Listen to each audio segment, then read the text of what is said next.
Alright, ladies and gentlemen, my name's Shane, that's Shane's Games, and tonight we're going to be playing The Beast Within, a Gabriel Knight mystery, or Gabriel Knight 2 if you prefer.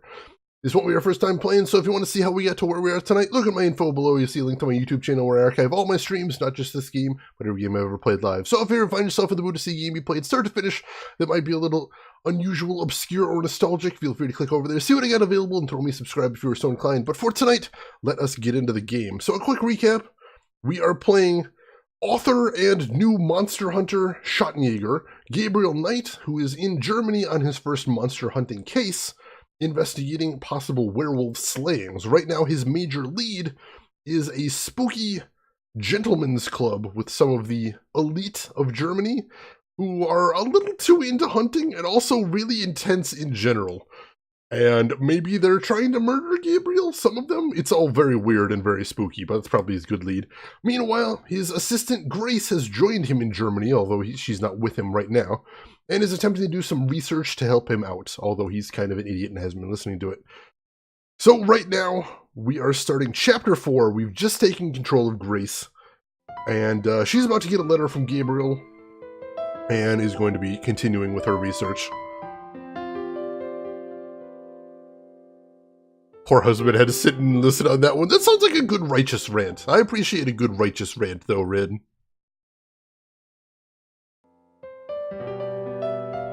Alright, so since we're right here, I'm gonna go ahead and start with the Schattenjäger library and see if there's anything else in there we need to grab. We were looking at it yesterday and we cleaned it out, but you know how adventure games work. I wish I could read these biographies of Ludwig. But they're in German. Wait a minute. Ludwig II, fairy tale king of Bavaria. I didn't see this before. Oh. That's... Yep, English. Huh.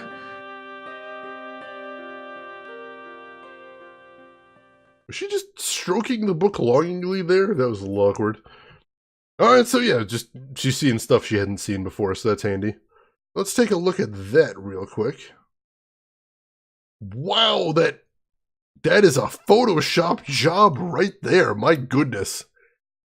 I'm not much of an artist, but I'm pretty sure I could pull that much off right there. And the beard, too. Why did they not, could they not find any actor that had a real actual beard? They just had to tape one onto this poor guy. I'm sorry, I'm fixating, I know. You don't stroke books lovingly? I mean, sometimes. But this book's old. You gotta be gentle with those ones. Ludwig remained throughout his life both very bright and very naive. He was an introvert who seemed to be constantly out of sync with traditional views of rulership, money, and human relationships. The world ever failed to match his ideals. Perhaps this was a fault of his sheltered upbringing as future king. He never was introduced to the real world, and the real world failed to interest him as an adult. In his youth, Ludwig was in fine physical condition and loved to hike alone in the Alps and ride horses. He had a hunting lodge, Schahen, specifically for this purpose. Unfortunately, in 1872, a rather traumatic hunting accident befell the king at Schahen, and his leg was cruelly damaged. He never fully recovered from this incident, and his hiking and riding ceased. His physical health deteriorated from that time on, and explains why he looked so unhealthy in later years. A hunting accident? Yeah, LTG, I'm not sure what that is with the audio, but we've heard that all the time. Like, in the very first chapter of the game, when we're in the doctor's office, there was one thing we could click on, where all of a sudden, when Gabriel described it, it sounded like he was speaking into a tin can, whereas everything else in the office sounded perfectly. The fact that they had the two paragraphs right there was especially very jarring. I honestly don't know what's happening. It doesn't seem to be on my end. It sounds like the actual recording audio is kind of garbage, and I don't know how that happened. Alright, so Ludwig, very eccentric. I didn't even notice it yesterday, LTG. It's not all the time. Like, most of the audio seems to be very good, but every once in a while, we'll just run into something that sounds terrible, and I don't know how that happened, but it seems like it is the actual recording there. Oh, hey, Bob, welcome in. How are you doing today, Bob? Long time no see. How have you been? Alright, so Ludwig, very eccentric. but he had a hunting accident which hurt his health. Other than his long-standing friendship with the Empress Elizabeth of Austria and with his mother, the relationships Ludwig attempted with others were nearly always a disappointment for him and a bewilderment for his partners. He would become obsessed with someone, a singer, an artist, a nobleman or a peasant, and would bombard them with gifts, praise, and favors. When they would fail to return the depths of rapturous passion he required, the singular adoration and humble obedience he expected, he would grow disappointed and cut himself off from them. The objects of his interest were occasionally women, usually ones he fell in love with after seeing them in idealized roles on the stage, but they were more often young men who fit his fantasies of the heroic sagas like Lohengrin and Parsifal that he so loved. I like that awkward pause before she said young men, like she's like, oh. Be chill, Grace, be chill. Also, I kind of want, I don't want to disrupt the stream by going back to it now, but somewhere in the middle of this first paragraph, I swear I heard a chair creaking in the background. Makes me wonder again, how did they record this? Blows out the candle you lit for Bob. Finally time to take down the Bob shrine there, Zero. But it looks so beautiful, so tasteful. Bob doing great in Oregon. Alright, well I hope Oregon's turned out well for you there, Bob. I've heard very nice things about the country out there. Alright, so again, we find that Ludwig didn't have a lot of friends. He kind of fanboyed people in, sort of got obsessed with their public personas, then when he actually got to know them, got disappointed. Very strange. A good example of the king's obsessive behavior in relationships is the following letter from the Königlich Bayerische archives, which this author was privileged to access. It is dated 1864, and it was written by Ludwig's manservant, Paul, to a friend. The king has been in high mood these days. The reason, of course, is a new interest. Thursday last, the king attended a performance of Lohengrin in the Wittelsbacher Theater. He came back in a fever, demanding that a man be found. The man, it was gathered, had been sitting in a box across from Ludwig and had drawn the king's attention by his beauty and his deep emotional response to the performance. The king declared that here at last is a sensitive soul. The man was tracked down and brought in for an audience. Upon my word, never have I seen any mind so in line with His Majesty's own. They discussed Wagner and France and Byron and all manner of things until long past dawn. The young man, beautiful indeed to look upon, met the king's enthusiasm and knowledge bit for bit. Alright, interesting. Gonna visit your sister on the bus. Oh, nice, Bob. Sounds fun. And hey, Jenna, welcome in. How are you doing this evening? His Majesty has been in the thick of it ever since, and while I welcome his good temper, I grow tired of fetching letters back and forth to Louis, so called by His Majesty, that should tell you who the young man looks like, at all hours of the night. This author has not been able to learn much about Louis, but he was known to have been a seemingly high-bred foreigner, and he was involved with Ludwig as late as 1880, when he fell into disfavor. I wonder if it's a coincidence that we're learning about that guy, or maybe that's somebody we should be learning about. The king, especially later in life, felt a great deal of guilt about his sensual nature. His diaries are full of repentant entries begging God for forgiveness and swearing to remain pure. In many of the diary entries, he swears to abstain from sexual relations. The number of these oath entries indicate that Ludwig was not very successful in resisting temptation. Damn. Yet it is also clear that Ludwig was a God-fearing man and that, though his flesh might occasionally fall, he never surrendered his heart and his conscience to sin. Occasionally. I'm sure. This is better than those Blake Backlash books. Probably a small bar to clear from what little we've learned about the Blake Backlash series. They sound cheesy as heck. There's nothing else on... Alright. I'm not sure what other case... Anything else to see around here? Let's take a look. I'm not sure... Not as good as Hard in Hightown? I kind of want to read that one, Bishop Girl. I'm curious. I don't do it often, so that's okay. He does it often, but then he asks for forgiveness. That's maybe okay. Yeah, I saw on Amazon, Bishop Girl. I'm curious. I don't think it's out yet, though. I think like next month or month after that, but soon. Alright, so... It wasn't. I'll write to Gabriel. Soon as I have enough info to blow his little investigation out of the water. You're so bitter.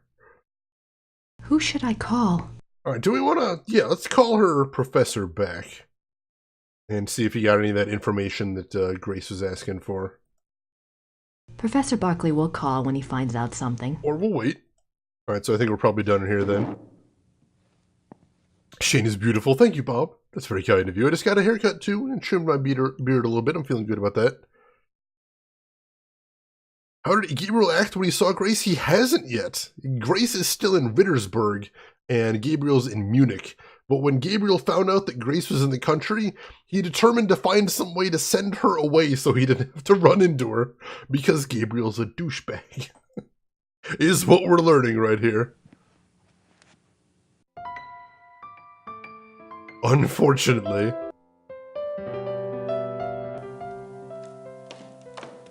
So I'm sure they'll run into each other eventually in the game, but so far, Gabriel not acquitting himself very well. I wonder what Gerda's up to. Gerda's not at her desk today. That's interesting. So let's head down to town and see if anything's changed down there. We already did a lot of research around town, so I'm not sure what else we need to do, but we know, Grace doesn't know, but we know that Gabriel is sending her a letter with what her next task is to be, which is to investigate one of the castles of Mad King Ludwig, who we're just reading about. Dear Diary, I fell to the flesh again. It felt great, but I'm sorry. I'll wait you again tomorrow and ask forgiveness when I fall again. I mean,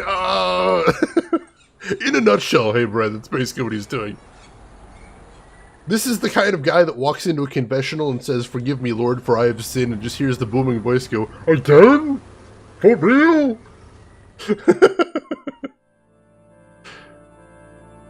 Alright, nobody in here for right now. We could check the back, but we got other places to look into. Let's check the post office.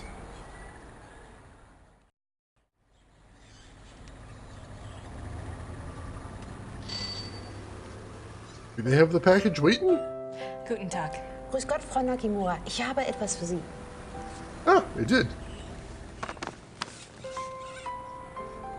Oh, it's from Gabriel. Ja, das ist vom Schattenjäger. Ja. No, I think you...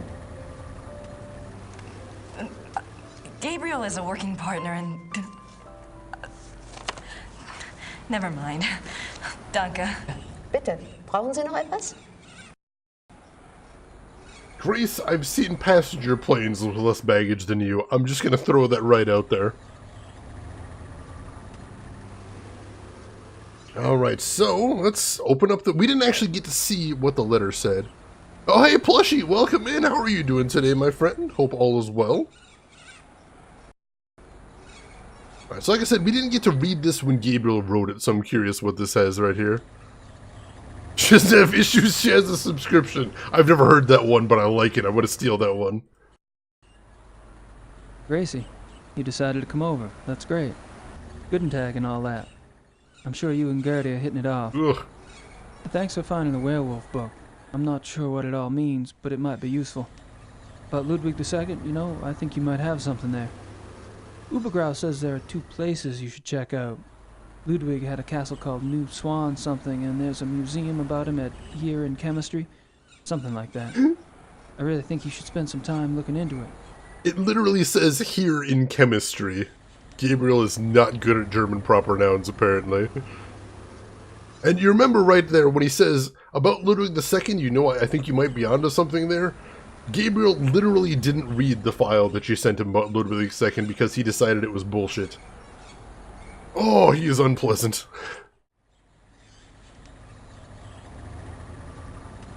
Nothing personal, kid, just a side quest. As long as you get credit. Oh, of course, I'll always make sure you're in the footnotes, the verbal footnotes. And she doesn't have issues. She has a subscription. Copyright of the Ring.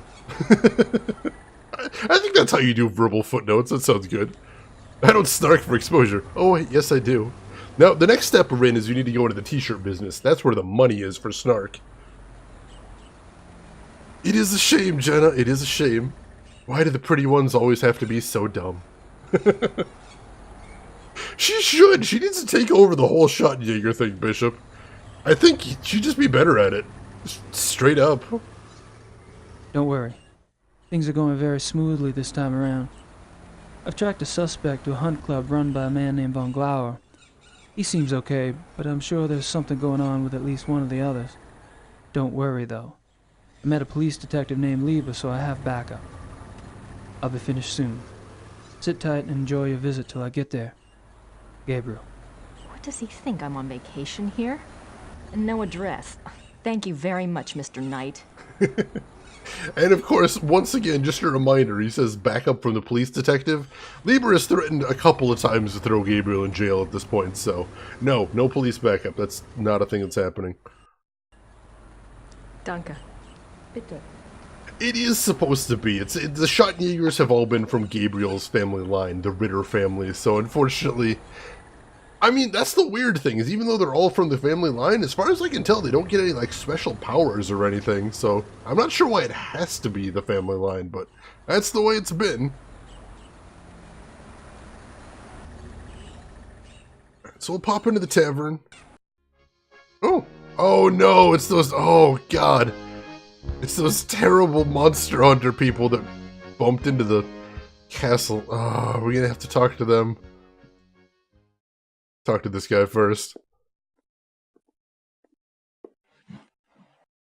Herr Huber? Yes?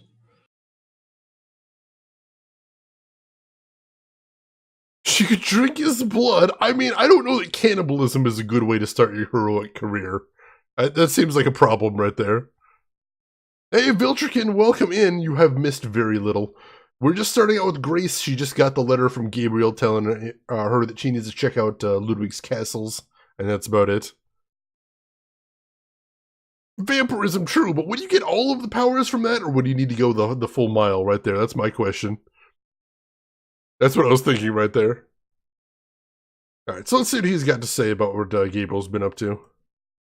I was wondering if you've changed your mind about telling me where Gabriel is. It's really important. No. Sorry.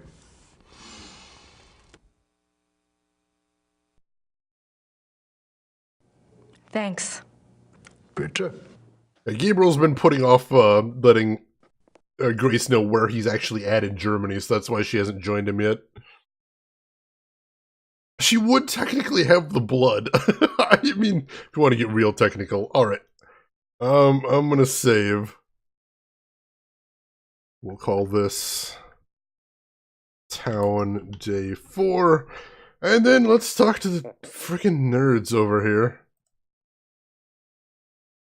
Hello there, dear. Your hair! Hi, I'm Grace Nakamura from the castle. Am I interrupting? Heavens, no. Have a seat, Miss Nakamura. Well, I might. For a moment. Isn't this nice? We just finished our breakfast. Do you want something? No thanks. Good for you. I can never turn down food myself. You don't say. Now you just tell us all about it, Sugar Pie. It's just enormous. That hair is enormous. Implausibly enormous. How do you... Why do you even get hair that big? It confuses me. You missed a bit of awkwardness? A lot of awkwardness to come, I guess. This game's all about awkwardness. It's true, John Big Booty. It's a beautiful thing. Because I'm a spectator on the sidelines. I don't have to be involved in any of that. There are probably actual bees living in there. Let's ask them about themselves. You mentioned the other night that you were a demonologist. What is that exactly? Well, it's not as bad as it sounds, honey. What Emma and I really do is to help protect people. Protect them from what? Well, do you believe in the devil, Miss Nakamura? I believe in good and evil, if that helps. Oh, but Satan and his demons are real, and they will attack the living, and most folks don't know what to do once they've been attacked. We try to help protect people. How can you protect people from demons? Best protection is faith in God, of course. But sometimes faith isn't enough. Sometimes we have to delve into the supernatural in order to protect others. Your Schottenjoggers are just the same. We are? I mean, he is? Of course. The warriors of light are rare these days, but they do exist all around the globe. That's interesting. I just read about a group called Manos del Sol in Brazil. So the Ritters aren't the only Schottenjägers. Well, they're probably the only ones to use that title, but others have been chosen for the battle. Something about her delivery slays me. It's too quaint for the stuff she's actually speaking about. And hey, Will Skillington, welcome in, my friend. How are you doing today? Is Warrior of Light Gabriel's a Final Fantasy character? Crossover? Gold. I can feel the money rolling in right now. Drop in frames looks okay for me, Bread, so I think it might be just you, unfortunately. Sorry. Alright, so let's ask you about our goal for today, Ludwig II. Do you know anything about King Ludwig II? Sure, we saw his castles, didn't we, Mother? We sure did. Why do you ask? Well, I found a letter in the Schottenjäger library warning Ludwig about the Black Wolf. Who wrote the letter? One of Gabriel's ancestors, a Schottenjäger. Seems like whoever was using me as a megaphone helped you find that letter. Perhaps you should follow the path something's pointing at. Look into Ludwig. I intend to. Yeah, even without that, I think that was what we're going into today. We need to find out more about Ludwig and his association with this Black Wolf, since it seems like it could be relevant to Gabriel's werewolf case somehow. And yeah, Jenna, seriously, all of the hair in Hairspray would sit in the shadow of this monster right here. The literal shadow towering over them like a monolith. Oh, she could be a Japanese Oni. That would be pretty cool. Or she could be some sort of secret society like the Brazilian one as well. Possible. Maybe she's got some connection to this whole monster fighting thing too. That'd be actually pretty cool. I mentioned before there's 3 Gabriel Knight games. Apparently there was intended to be at least a 4th, but it never happened, unfortunately. Kind of breaks my heart because there's I'm told the 3rd one ended on a bit of an uncertain note too. But we'll get to all that. I was trying to remember that name, LTG. Thank you so much. The Warrens, who, did the Amityville horror case, The Conjuring, Haunting in Connecticut. They're known as famous demonologists. I prefer the term con artists, personally. They're interesting folks to think about, not folks to give your money to.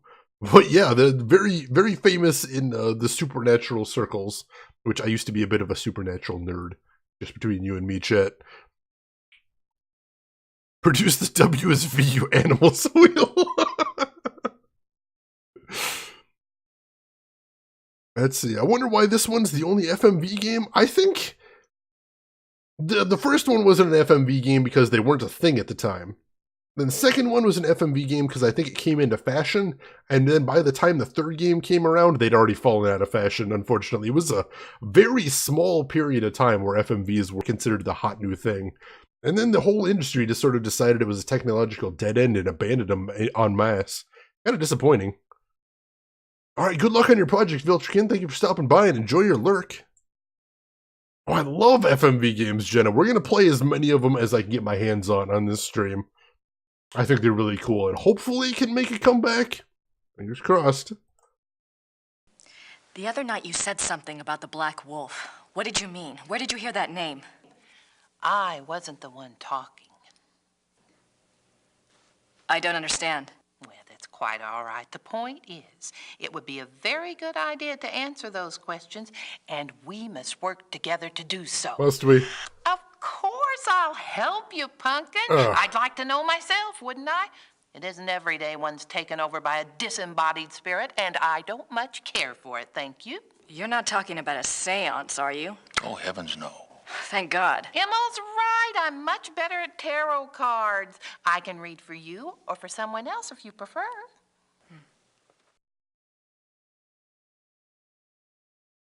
know. Let's keep following this down the rabbit hole, I suppose. Let's see. We are in an age when you need an indie dev to push the limits of FMV games, and we do have the people making, who made, Dr. Decker. They're making another FMV game right as we speak, so you never know what we're going to find out from that one. I'm eager. I'm excited.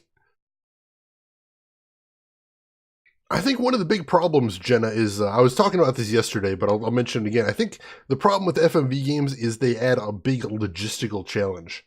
If all you're doing is making a small-scale indie game like Undertale, you can do it by yourself on one computer in your basement. That's all it takes.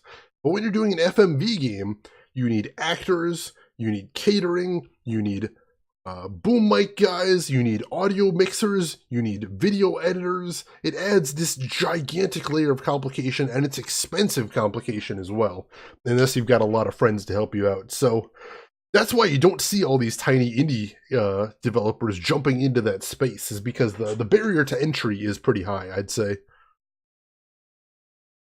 It's actually selling well, LTG?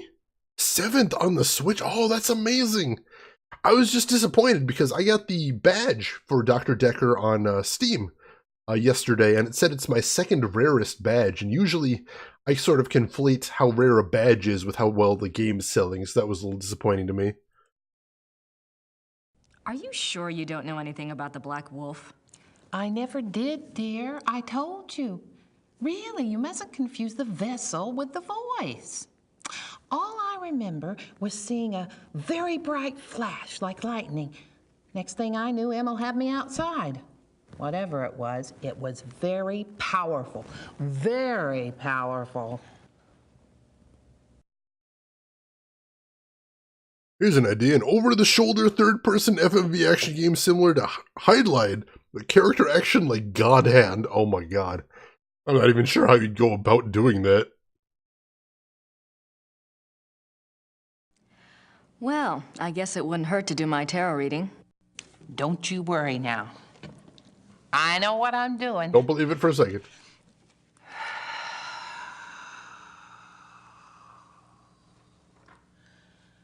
Push your vital energies into the cards. No.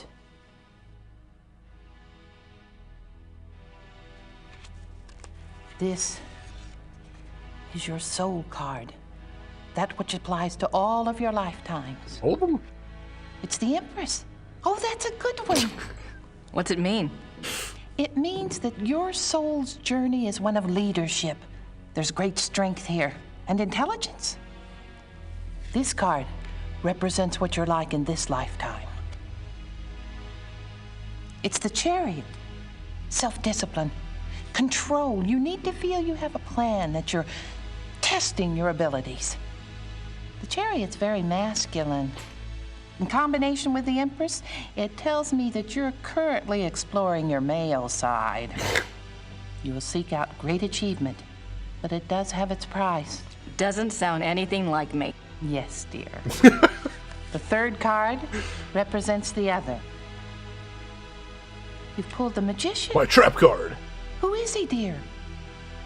Excuse me? Your other, the Magician. Oh, this is a very powerful card. Major Arcana.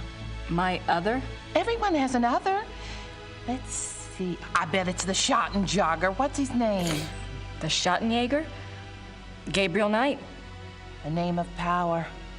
He is powerful, this one. The Magician is dexterous and cunning, mischievous and manipulate. That's Gabriel, all right? Yeah. And very strong with magical and occult powers. Now, this is interesting because your card, the Chariot, is all logic and reasoning, while his, the Magician, is spiritual and intuitive. You two are quite a pair. The fourth card shows what you're trying to achieve at this moment, your immediate destiny. It's the Strength or Lust card. Lust? Not that kind of lust, dear. It's a trial card, finding the strength to continue some difficult journey. It also represents the integration of conflicting energies. That must be your Chariot and his Magician energies. Strength also means bonding those energies, loving without judgment, learning to love the beast. Uh-huh. What is this trial, dear? Do you know? Well, Gabriel and I are involved with the case right now. It will be a hard time. You must let your love give you power. Use the positive energy of your union or you may not succeed. I think you have the wrong idea. Gabriel and I just work together. Yes, dear. But if I might just suggest, when you're facing negative forces, the positive energy of love is a very vital weapon. You make yourself vulnerable when you resist your own tools. Well, that's been helpful. I hope so, dear. So, what did Grace learn here today? Don't resist Gabriel's tool. Good lesson. Let me catch up on chat real quick. Emperor, welcome in. How are you doing today, my friend? Hope you are doing well. Yeah, awkwardness ahoy, John Bigwoody, definitely. They did have some good interpretations there, and I'm glad you asked about the subtitles, Emperor. The subtitles in this game are actually from a fan patch. The game does not natively have any subtitles whatsoever, so there are some misspellings and typos and odd omissions and additions in the subtitles, but overall, I'm just glad they're there, so I'm willing to look past that. Yeah, 3 major arcana, Bishop Girl. That's pretty interesting. I like the research they did here, at least. That is absolutely not how you say Schottenjäger. This lady has no idea how German works. The Lust card. If she just straight up projectile vomited into that woman's face, I'd call that a legit reaction. I'd be on board for that. If you yes dear me one more time, serious, that brush off right there. Look, me and Gabriel, we are not banging. Yes dear. No! Don't you... I'm doing alright, Emperor. It has been a hell of a week and most of it not great, but we are here playing video games and nothing could be better than that. Love Gabriel and only Gabriel. That's glad we needed cards for that. So let's also hang on. We also missed back here Punslinger. Punslinger, thank you for the host up there. How have you been tonight, Punslinger? Hope everything is going well with you. And welcome into Punslinger's viewers as well. Hope you are all having a fine day today. Sorry I didn't respond in the middle of the big cinema right there. Wanted to get that taken care of before anything.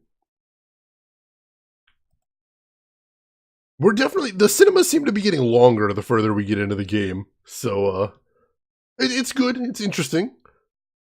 Ooh, Arkham City. How did you like it on your second playthrough, Punslinger? Because I played through once off stream, and later this year I plan to play it on stream as well. But I'm curious how well it'll hold up on the second playthrough, especially since I've played the later games in the series now. I'm curious.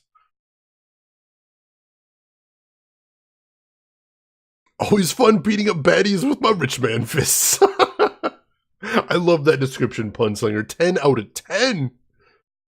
Let's see, next week on this day, I will be in North Carolina, which means the beach, but I also won't be near a computer. Well, we should be done with Gabriel Knight by then, Jenna.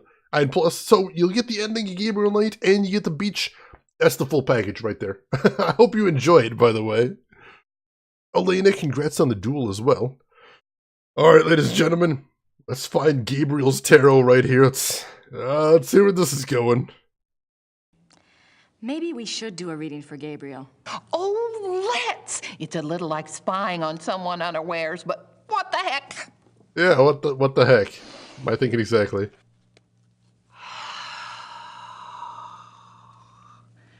Reach out to the cards and to think about his essence. Think about his what now?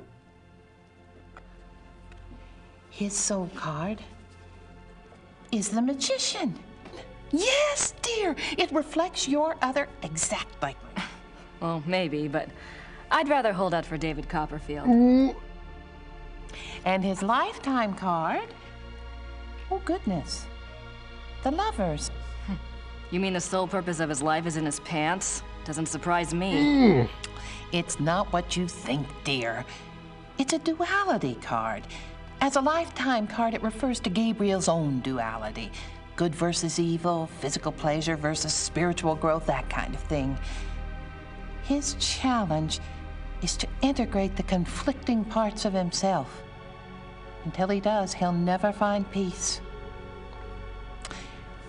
And you will find peace when you acknowledge all of him. Find a way to love the worst as you already love the best. You're really reaching. Mother. His other is the High Priestess. Let me guess. That's me, right? No, dear, it's not. The High Priestess represents psychic mysteries, deep wisdom.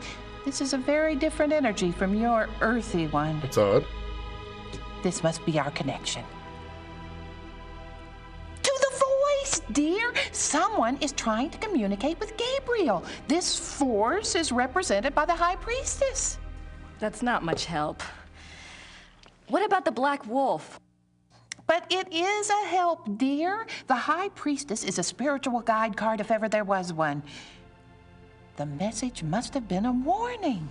If this force is connected to Gabriel, and if he's so very psychic, then why doesn't it just go to him? Why say it to me? Maybe Gabriel's blocked. Maybe he's purposefully blocking. There is that duality business. Let's go on and see if it becomes clear. Let's please. The fourth card, remember, represents the current situation. It's death. Oh. Oh. Nothing to worry about then. Now you just leave interpretation up to me, Sugar Pie. It's a transformation card, dying to one thing and being born to another. It is painful, but it isn't necessarily bad. Two of Wands. Oh my. What's that? What? A 2 is not good here. Wands is Mars in Aries. That's a war card. In conjunction with the death card, there are 2 possible transformations. 2 transformations? Yes, dear. Gabriel is waging a spiritual battle. The transformation might be good or evil.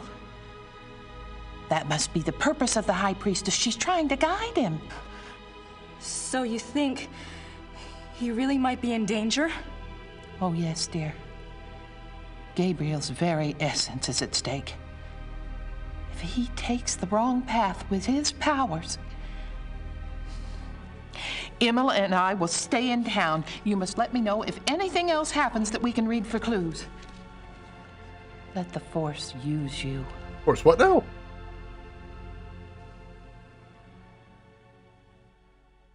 Use, abuse, and throw away. I think better not. go.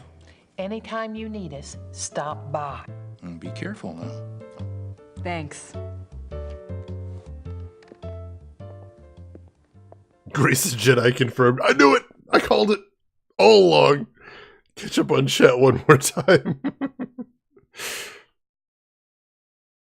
The Talisman Viltrukin? I know the Talisman's supposed to block evil, but if this is a good force, it seems like it would be odd if that was blocking it too, but we really don't know much about the Talisman, or pretty much anything about the Schottenjägers, so anything's possible.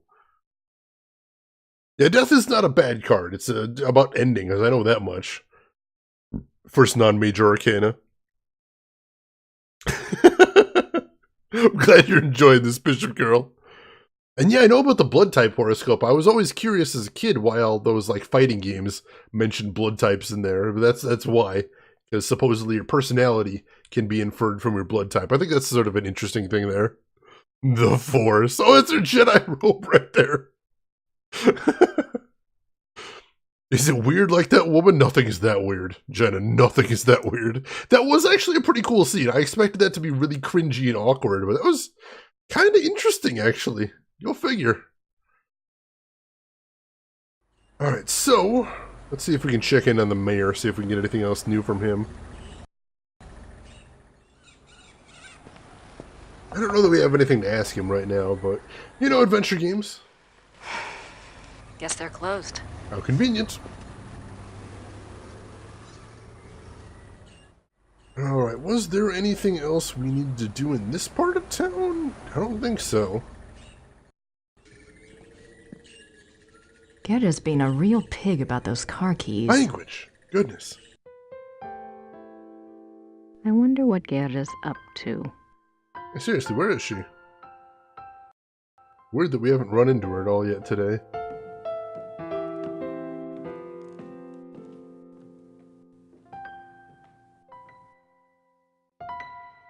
Would have been funny if the door creaked open to the guy peeping out.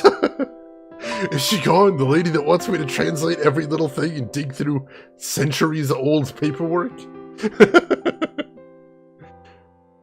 Can we go into the secret passage today? Creep around? Maybe we can creep around Gerda's room, see what she's up to.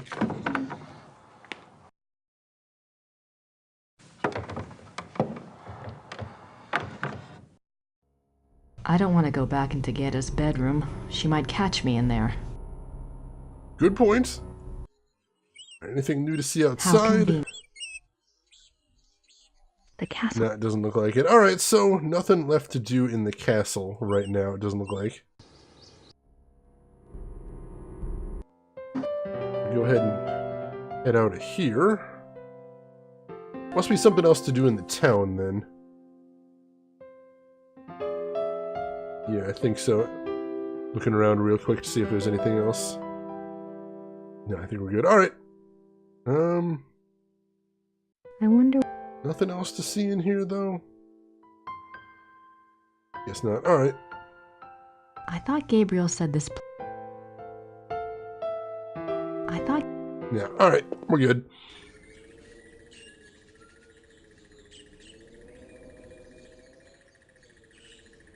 Oh, that is interesting that they put it on the news as well. That I did not know.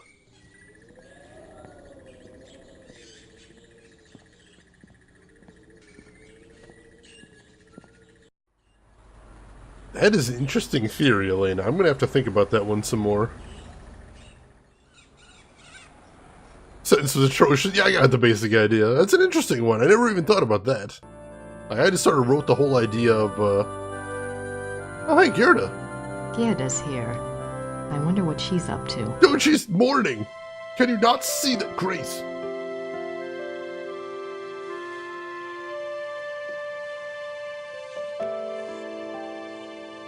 Oh, that's the silver heart that was on Wolfgang's tomb.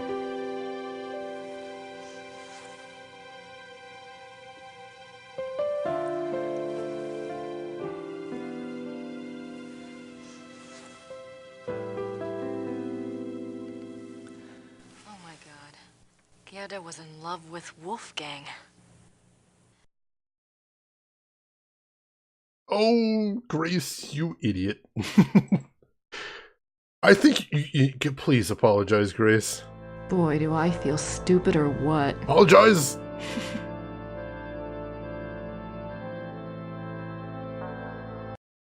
Grace Nakamura. No, not you then. Grace Nakamura. Stop! I really should apologize, but I don't want to interrupt her. Maybe there's something else I can do. Like something else here? Or like something else around town?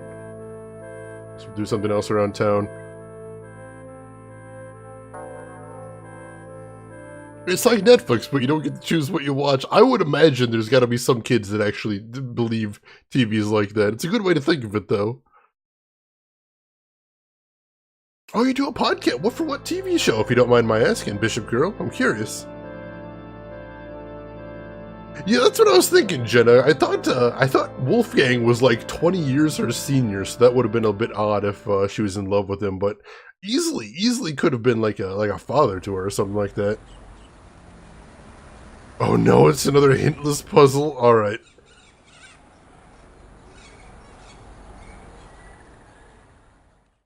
Gosh darn it. We don't have basically anything in our inventory. So let's just look around. I wonder what... They can't do anything with the flowers there. How do I change my blood type? Transfusions and shitloads of them. Elena, thank you for the bits.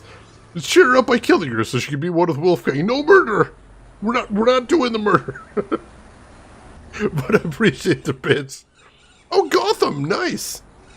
I always wanted to do a podcast, but where do you find the time? I'm already working 40 hours a week and then streaming almost 20, so I don't know. Alright, if we got a puzzle coming up, I'm just gonna go ahead and check, Universal Hint System and see if it can give me a nudge in the right direction.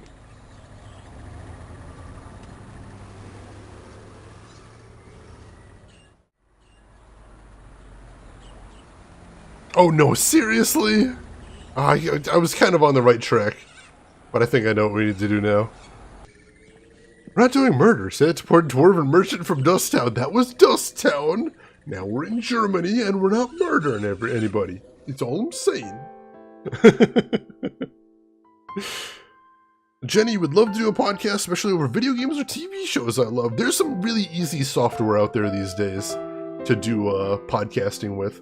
I personally recommend one called Anchor. ANCHOR, which is one for mobile, which is literally one button recording. It's really handy. If you've ever thought about it, it's a really easy way to just try it out. It's hard because you do it with two friends, and the season finale episode is 4 hours long and it has at least 10 people on it. I can see how that could get a bit complicated. I didn't mean to imply that, Emperor. I just mean, you know, there was that one time.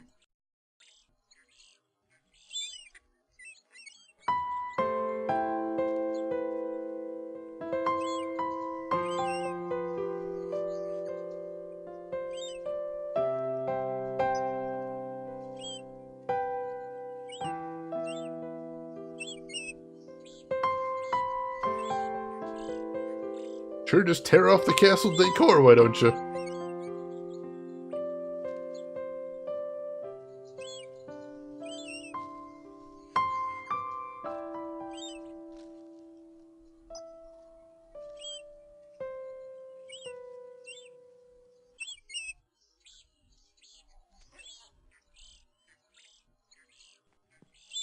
So yeah, basically when Grace said do something else, she meant get something nice for Gerda. They're beautiful, but they won't last long in my coat. Why? Gabriel had an entire cuckoo clock in his coat for an entire day. I'm sure some flowers will be fine. Maybe Gabriel's got some sort of secret organizational magic that she doesn't.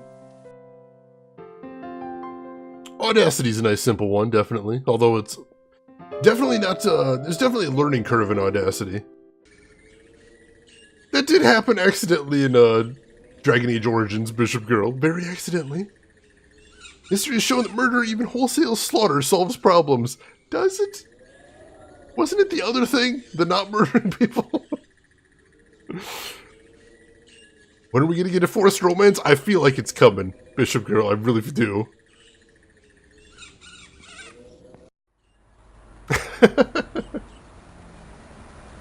That's the trouble there, Jenna, is you're making the excuses. You gotta just do it if you want to do it. That's the real problem there.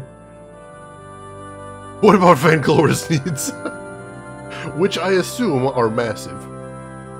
Like some other things. I don't think she was worried about him dying, Jenna. I think she was worried about him getting crushed when she's carrying him around, which seems like a reasonable thing. I don't know, she's got a trench coat. I thought trench coats would have had some nice pockets on them, wouldn't they? Maybe. I assume so, anyway. Oh, Gerda.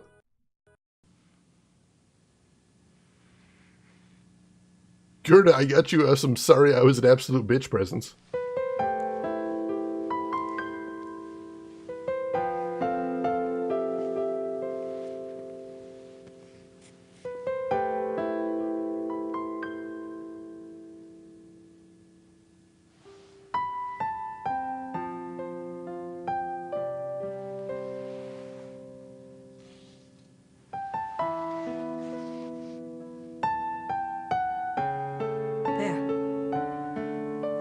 That's better, don't you think?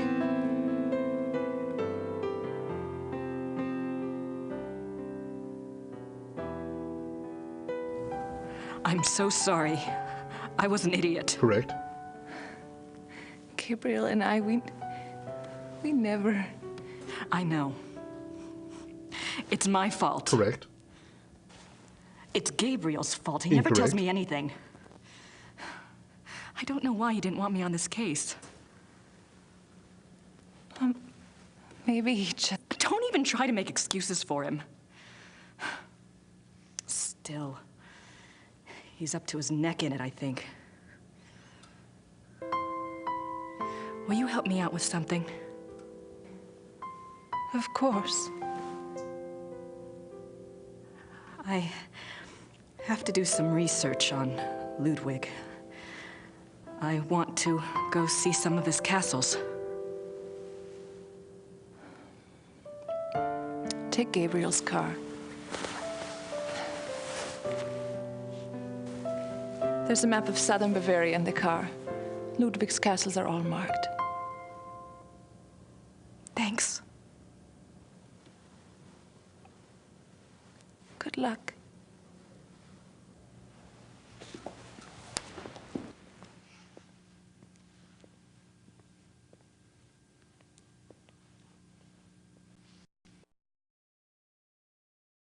Well, that was awkward as hell, but I think we've established a fragile peace. I'm down with that. Rin, I saw that comment about your dresses out of the corner of my eye, and I could have swore it said all my dresses have podcasts, and I'm like, well, that's bizarrely high-tech, but I dig it. Pockets are good too, though. I'm down with that as well. Yeah, she was trying to apologize, and then she just blew up there again, Punslinger. That's very counterproductive. Suddenly romantic music. That was very dramatic. Maybe a bit too dramatic. Music-wise, anyway.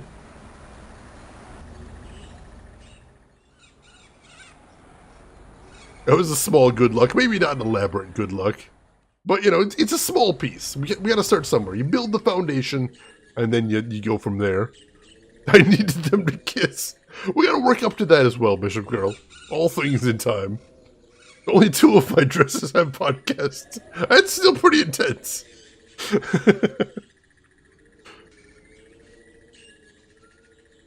Have you ever seen it, Ralphie, in person? Sounds pretty cool. Apparently very busy. Like a tourist attraction? I could understand that. Let's go ahead and save after all that. And what does she have to say about the keys? Gabriel's car keys. He'd have a fit if he knew I had them. Oh well. Gabriel can screw off. Go visit a castle. Enjoy your lunch lurk, John. Thank you for stopping by. Grace and Gerda and Gabriel and Von Glauer. We've got this all sorted out, Bishop. I think that's a good ending right there. Oh, I've actually got some locations to visit now.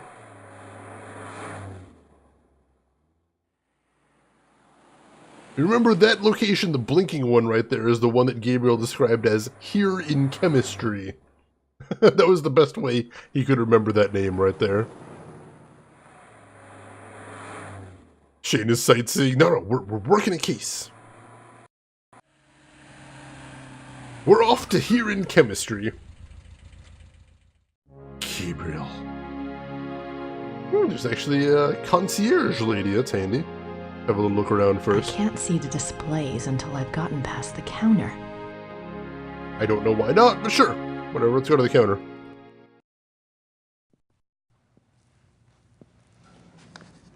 Guten Tag. Guten Tag. She looks shockingly serious. This could be a problem. Hey there, Trav. Welcome in. How are you doing today, my friend?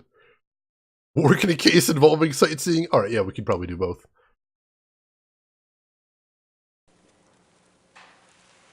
Ich hätte gern eine Eintrittskarte fürs Museum. Ja, 8 Mark für eine Ganztagskarte. That's some really loud change.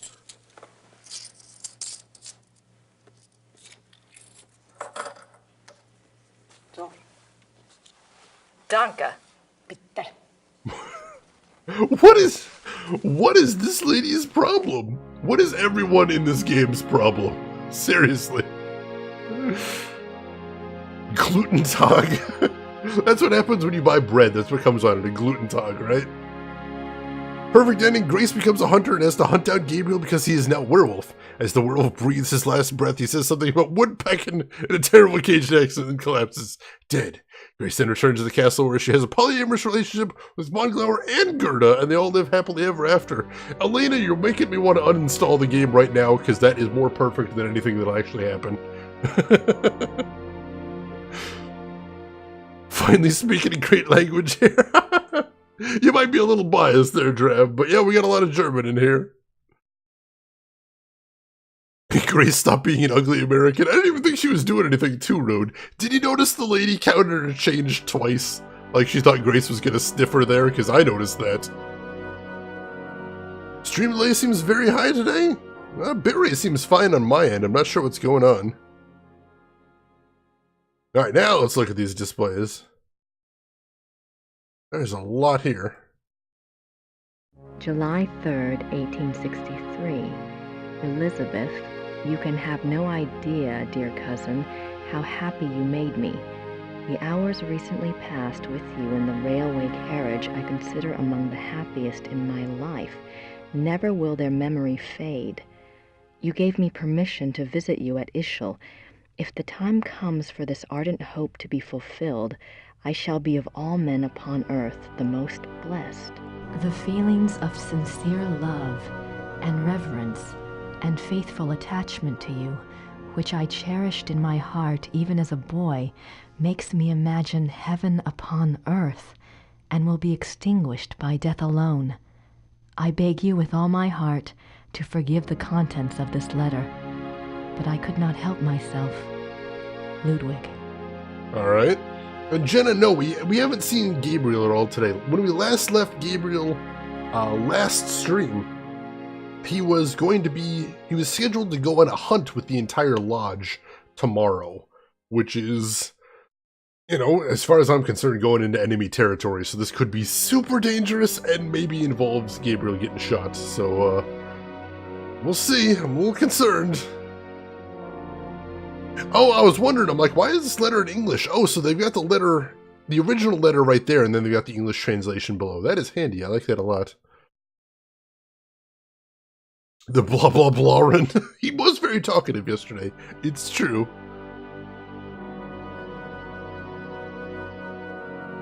It's like a minute draft. That's really weird. I have been having some odd problems on Twitch today. I don't know if it's related, but no, everything on my end seems good. Elizabeth frequently gave Ludwig advice on royal conduct, hoping to protect him from unfavorable public opinion. March 1st, 1865. My dearest Eagle, you have not written me in a few months. I have missed you. I often try to imagine what you are doing. I hear tales that you have been on retreat and have not been seen in Munich for some time. I suspect it is this new friend you wrote up so mysteriously that takes you away from home. I hope you are enjoying yourself, my beloved, but I beg you to caution. The people need to see you at the throne. I also hesitate to suggest that what your officials do in your absence may not always be in your own best interest. Probably. You have always been a true king, but you must let the people see you to ensure that they don't forget that. E. Your dove. So I wonder if that friend is the same friend that was mentioned in the fairy tale book that we had before. Should be interesting. This game makes us channel our inner Gabe. It's a beautiful thing.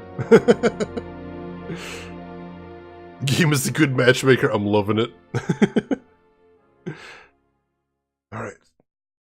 So let's do letter number 3. Ludwig's friends were concerned for his mental state long before his arrest. June 14th, 1878. My beloved Eagle, in your last letter you spoke so movingly of your torment that I was moved to tears. What is this torment?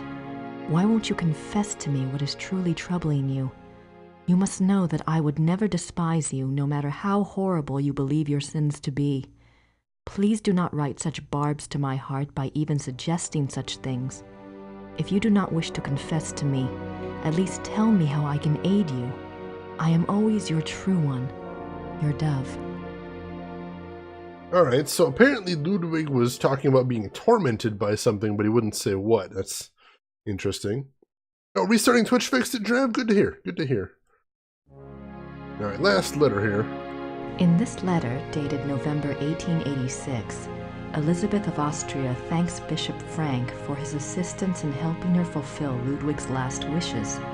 She writes that she knows it was an unusual request, but she believes Ludwig had reasons of his own for wishing it to be done. She hopes that his spirit finds peace at last. No further reference to this letter has ever been found. One can only speculate what the last wishes of a cornered and embattled Ludwig might have been. What were his last wishes? This place is giving me more questions than answers. That's not how museums are supposed to work. So, Ludwig had some sort of very unusual last wish, but no one knows what it is. Ludwig the Accursed? Suddenly bloodborne. When you look at the pictures? They certainly make an incredible looking couple. Alright, that's all we got there. I think we're done there. Look at the painting here. She's beautiful. One of Ludwig's few close friends was Empress Elizabeth of Austria. She was a distant cousin of the boy Prince, and he saw her often growing up. Graceful and beautiful, Elizabeth seemed to represent the feminine ideal to the younger Ludwig. Their friendship continued after her marriage, mainly by correspondence. She remained a source of stability for Ludwig throughout his life. In keeping with Ludwig's love of romance and drama, he called her the Dove, and he to her was the Eagle. Ludwig have been a werewolf. The thought did cross my mind, Jenna. But we're going to need more evidence if we're going to go down that road right there. Yeah, those audio changes, Jenna, they keep throwing me off right there. Why would he want a weird sandwich after he died, though, Emperor? That would be my question. Oh no, which clip is that, Elena? I see it's from Vampire, but I can't tell which one it was off the top of my head. I've been pretty happy with the Steam Summer Sale, Drav. I spent way too much money the other day buying games specifically for the stream. I think I got some good ones. Not everything I wanted, but when you got a wish list with over 100 games on it, that's gonna happen. Ludwig is Prince Charming. He played the part well. That hair, though. Anything else to see here? No. Alright, let's start exploring this place then. There's a lot to see in here. I suspect this is going to take some time. Oh, Elena! I remember that one. That was an OG's moment if ever I've seen one. I don't think I got any. No, I didn't get any FMV games in the sale, because most of the FMV games I want are actually on GOG, not Steam. I'll tell you what I got, Drav. I got Battle Chasers Night War. I went ahead and picked that up in the sale. I know you mentioned that on Discord the other day. I was looking at that one since it came out. I went ahead and grabbed it. Jenny, you have 20-something games on Steam you haven't played yet? I've got closer to 300 or so I haven't really gotten into. 20's good. 20's a good number. Don't be like me. Among your favorites, Trav. That is very high praise. I'm glad you liked the reaction there, Bishop. I was a little taken by surprise by that. Wasn't quite sure how to react. June 7th, 1886. A group of men arrive at Neuschwanstein Castle demanding to take the king in custody. With them is Dr. Guden, the doctor who had been in charge of Otto, the king's mentally ill brother. The men have an order for the king's arrest on the grounds of insanity. They are refused admittance by a brave group of farmers and local soldiers who have come to Ludwig's aid. They are forced to retreat to nearby Hohenschwangau. This is the first Ludwig hears of the conspiracy. Ludwig composes a pamphlet explaining the subversive acts of the conspirators and eloquently pleading with his people for aid. The pamphlet is smuggled out of Neuschwanstein and printed, but the pamphlets are seized before they can be distributed. Interesting. So now we're hearing about the end of Ludwig and how he went down. We've got some intrigue here. That's interesting. Oh, thank you, Bishop Girl. I appreciate that. June 12, 1886. Ludwig knows the conspirators will return. He despairs. He asks his servant for the keys to the tower. The servant, fearing the king intends suicide, says the key is lost. Unbeknownst to Ludwig, the conspirators arrive at the castle. This time, there is no one to stop them. Ludwig is lured from his bedroom to the entry hall of Neuschwanstein on pretense. There, he is taken into custody. Ludwig is taken by carriage from Neuschwanstein to Berg, where his brother Otto had long been imprisoned. This is a great blow to the king's state of mind. While on the way, the group stops at Seeshaupt to change horses. Ludwig asks to see the postmistress, Frau Vogel. She brings him a glass of water and he says something to her. She never reveals these last words to anyone. Alright, so there's a couple bits of mystery in there. Number one, what he said to Frau Vogel. And number two, it mentions that Ludwig wandered into the tower. And the servant thought he was going to kill himself, but we never actually found out what he wanted to get into the tower at. Could be something to consider, as we're looking around the castle anyway.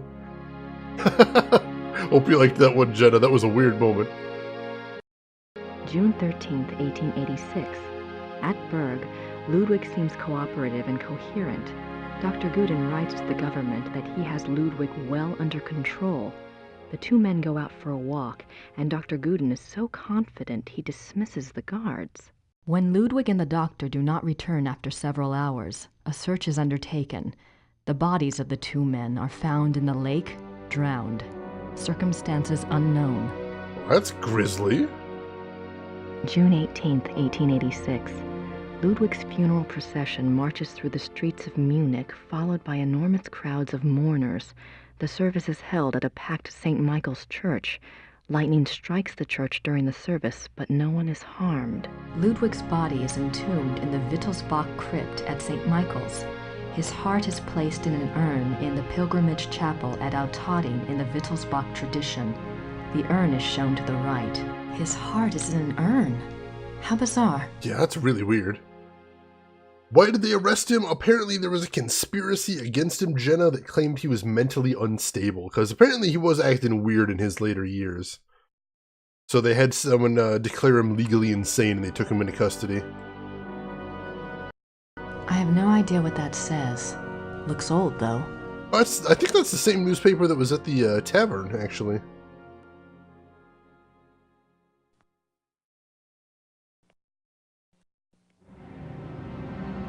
Oh my god.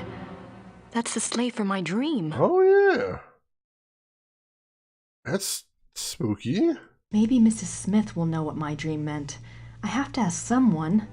This thing is getting too weird. Maybe That is pretty weird, actually. The midnight sleigh rides. Ludwig went on long sleigh rides in the middle of the night, particularly in his later years. It is said that he suffered from insomnia, headaches, and toothaches, and the rides soothed his restlessness. The sight of the king's grand sleigh speeding through the countryside of the Alps often startled the peasants and became a superstitious omen of ill fortune. I can see why. But what was he doing out there at night? Yeah, that's... the fact that he's out there at night also seems suspicious. Unbelievably well preserved, could well be, Emperor. Conspiracy part's really true, his mysterious death too. I have read a little bit about him, Ralphie, and he seems like a really interesting character. There's actually a board game I've played before called The Castles of Mad King Ludwig. Decent board game. Let's see what else we got here. December 14th, 1881, Linderhof. Order another work by Jennings on the occult. Write urgently to Klug saying that I insist that the stoppages by the bank cease. I want it, and therefore it must be done. Write very urgently. He must succeed at once, and then must report to me urgently. If I give orders to clear my room, doing so must not be postponed as it happened. Pencils must be pointed without special orders. The day after tomorrow, 1,000 marks. How is Louis now? I want to know whether he looks unhappy. How often have I said that the coffee must not come up boiling hot, so that it can only be drunk after standing an hour? If any more correspondence come from Louis, they are to be burnt immediately, but I am to be informed of their arrival. That last sentence sounds like something I knew some people said after breakups in junior high. Throw it away, but tell me what it said. So that must be him in his later life, talking about his mysterious friend Louis, as we heard from the fairy tale book there. That is some pretty odd behavior. Could the Force be Ludwig? Possibly. Possibly. I guess we don't really know what the source of those visions is, Jenna. So that's, I suppose, our prime suspect for the moment. These are actual notes from Ludwig to his servants.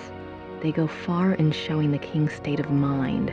They were smuggled out and used as evidence in compiling the order for Ludwig's arrest. Yeah, who isn't his friend now if he wants the letters burned? So yeah, something changed there. I'm not sure what that was, Jenna. I'm liking this. We're piecing together things bit by bit. I'm liking it. Hey, Max, welcome in. How are you doing this evening? December 18th, 1881, Linderhof. Every day get up earlier for certain. See to that very particularly. Write it down. Remember that when the great friend arrives at Neuschwanstein, we retire to the hall. We are not to be disturbed. I will not tolerate interference or insubordination.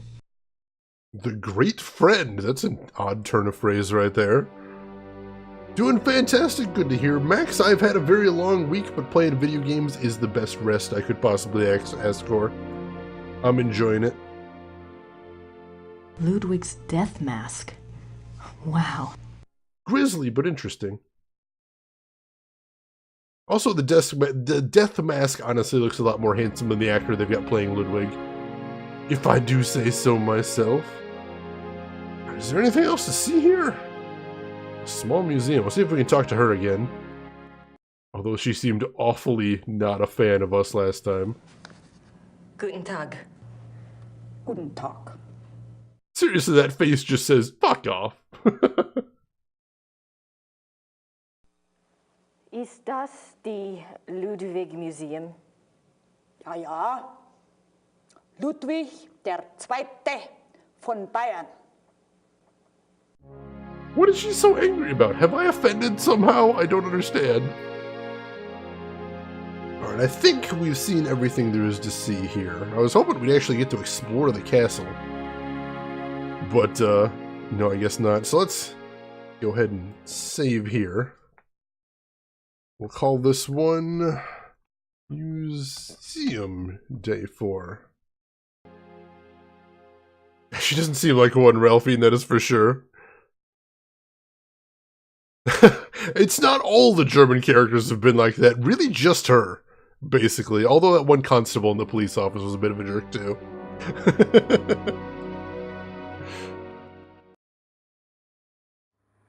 Alright, so let's head over to the other castle. See, that one I think was just the museum, so now let's head over to the castle. See if we can explore that a little bit. Ooh. That looks fantastic. Tour tape! Oh my gosh, there's actually legitimately a tour tape here. That's insane! I don't think the guards want to be bothered while on duty. Alright. So we've got a tour tape, that's pretty nice. That sounds interesting, Max. Definitely interesting. Our tour begins in the entry hall. Ludwig II lived from 1845 to 1886.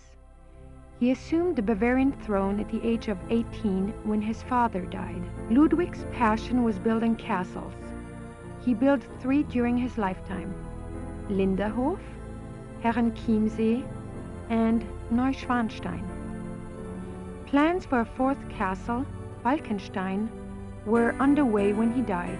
In addition to his obsession with building, Ludwig also had a passion for classical heroic German mythology, a taste he shared with the German opera composer Richard Wagner. Neuschwanstein is decorated throughout with themes from these stories, most of which directly relate to Wagner's operas. This is a really fancy castle is what I'm hearing here. Here goes the guard. I wonder where that door leads. I wonder where that... Of course, she's not actually going to check it out. Yeah, this is hella fancy. These scenes seem to tell a story, but I have no idea what story. Not sure either. Don't even ask. Ask. I am a little curious now.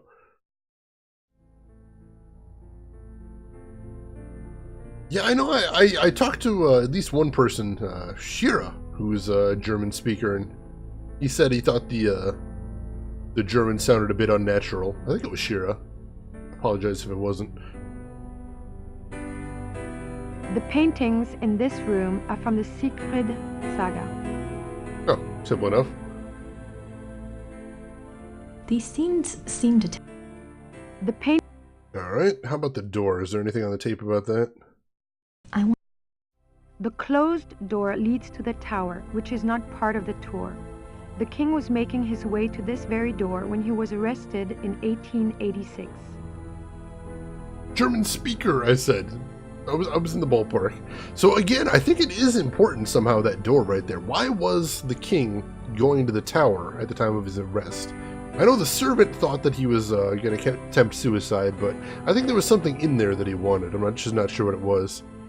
What even is this game? This is a FMV game from 1995 called The Beast Within, a Gabriel Knight Mystery. It takes place in Germany, but the main characters are two Americans.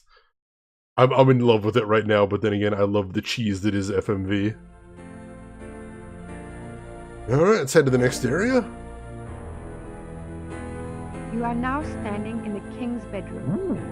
The theme of the bedroom is Tristan and Isolde, the tragic love story retold in Wagner's opera.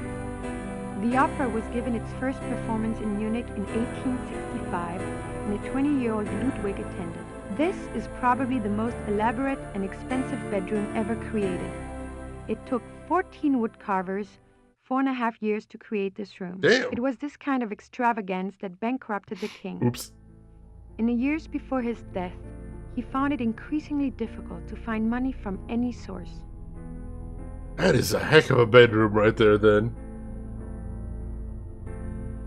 No, let the badness wash over you. Hell yes. Hell yes. I'm not familiar with that one. Alright, guards moving on. Hopefully that means we can poke around a little bit. Oh, no, another guard coming in. Odd that there's an actual changing of the guard there. I wonder what the significance of that is. Maybe Ludwig thought all this luxury would help him sleep. And that is an 88-person Story Strider auto host. Thank you, Story, wherever you're at, and welcome in all of Story's lurkers. Right, I was familiar with the concept, but I don't think I've ever actually read it there. Did they have running water in 1886? I don't know. Nice sink, though. The richly carved bed, with its canopy, resembles a Gothic building and its turrets. The bed's draperies were handmade by dozens of Bavarian seamstresses. Handmade, classy. These look like actual photos of a place, too, so that's nice. Scenes from the opera Tristan and Isolde. Paintings, too. My gosh. I don't think the guards want to be bothered while on duty. So I can't talk to them either. Let's go this way. No, it leads out to here. This way, then. Ooh.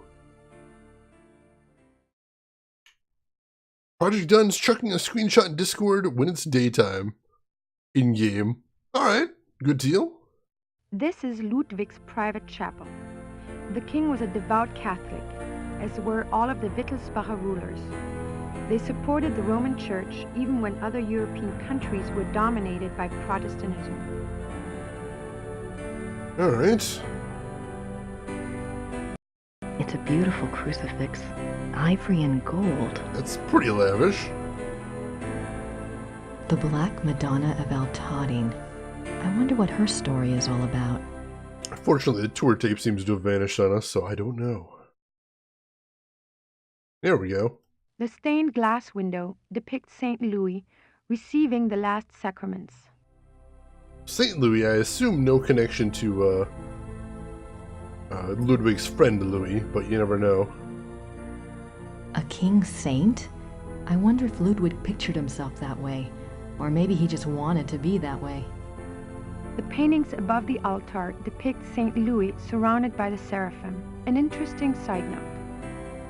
For a period of about a year, the Louis images in all three castles were ordered to be covered up with black cloth on the unfathomable whim of the king. I wonder if that's still the point when Ludwig mentioned that he was burning his friend Louis's notes. Be a connection right there. St. Louis, the inspiration behind the song Louis Louis. And here I thought the inspiration behind that song was getting really drunk and spending 10 minutes in a recording studio, rambling.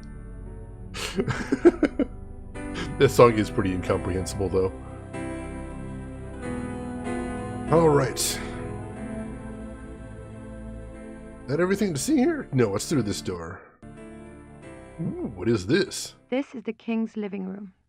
The walls are decorated with scenes from the Lohengrin saga. The king first saw Wagner's opera Lohengrin when he was 16, and it so affected him that he considered it a form of enlightenment. The tragedy of Lohengrin was his essential loneliness. This, too, was Ludwig's own fate. Ludwig withdrew more and more into his fantasy world of epic heroes and absolute monarchy, an ideal he was determined to create in his castles if he could not have it in his real life. He only wanted to be alone with his dreams, so much so that even his servants were kept at a distance and were not allowed to look at him. What were you afraid they'd see? It's a little weird, although making me think about that werewolf theory once again. And that made the guard move again. Gotta be some reason they're moving around. See what we can see around here. These linens look seriously expensive and seriously old. I do like the decor. The miracle of the Grail. Fancy. Nothing else to see here? Alright. I apologize, folks, if anyone's getting bored by all the narration today, because there is a lot of narration today. It's very unusual even for this game. But we're going to press on. There's got to be some clues in here somewhere we can use. Oh? So the guards seem to move on a timed schedule. I was wondering if it had something to do with what I'm doing here. These linens look... But no, they appear to have a... their own thing going on. People don't sit in these chairs when the guard's not looking. Hey, guard's not looking. I'm surprised. Nope.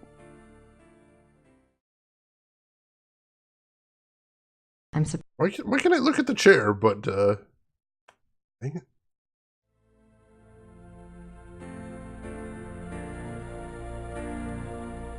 Oh, well, I assumed there was some reason to look at the chair. There probably is, but... I don't know. Alright, what's over this way? More swans. The swan motif is featured throughout the castle, but it is particularly prominent in this room. Both the swan and the lily were symbols Ludwig associated with himself. They represented his ideals of majesty and purity. The painting behind the swan shows Lohengrin's arrival.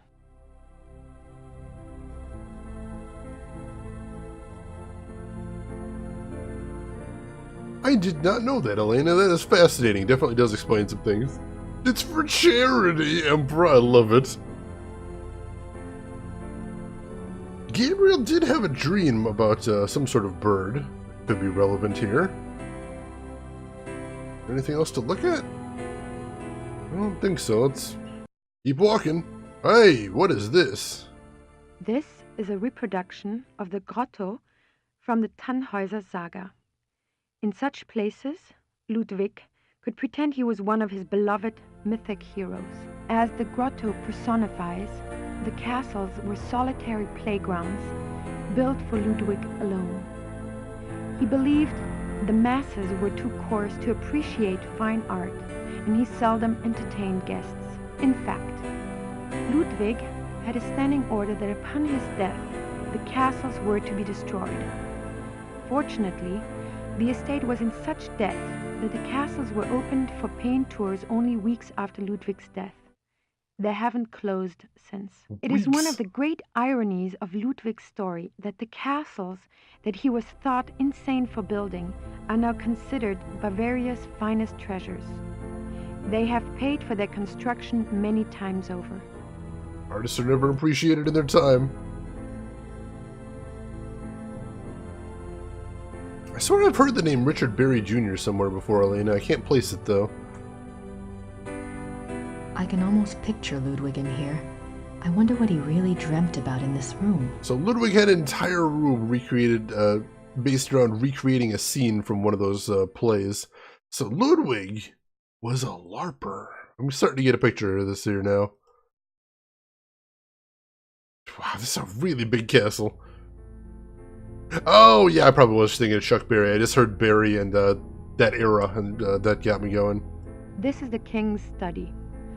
Ludwig spent much time at his desk, writing letters, drawing up plans for his projects, and studying his favorite authors. He loved poetry, history, and the classics. In later years, he also studied the occult. What affairs of state he did reluctantly attend to were generally attended to alone at his desk in writing. His reluctance to meet with his heads of state and perform the duties of the king were one of the reasons for the charges brought against him in 1886. But Ludwig dreamt of true kingship and a true monarchy, and the small powers left to him after Bavaria succeeded power to Prussia only incited his disdain and frustration. I was very confused, Emperor. It's true. It's true. I wonder why he was studying the occult before he died. Again, thinking werewolves, it seems like another piece of the puzzle right there. I doubt there's anything left in there now. Besides, the guard would kill me if I touched it. So maybe I need to get it in this room when the guard's not in here. That could be something to think about. Alright, Emperor, you two have a good time. Thank you for stopping by. Always a pleasure to see you, and you take care of yourself, my friend. Ludwig wanted to be king without having to do anything. That's the dream, Jenna. That is the dream right there. The study paintings depict scenes from the Tannhäuser Saga and the Wartburg Castle. Paintings? The study paintings depict scenes from... Gorgeous.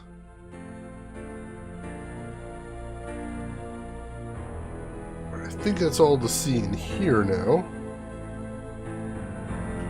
I'm gonna save.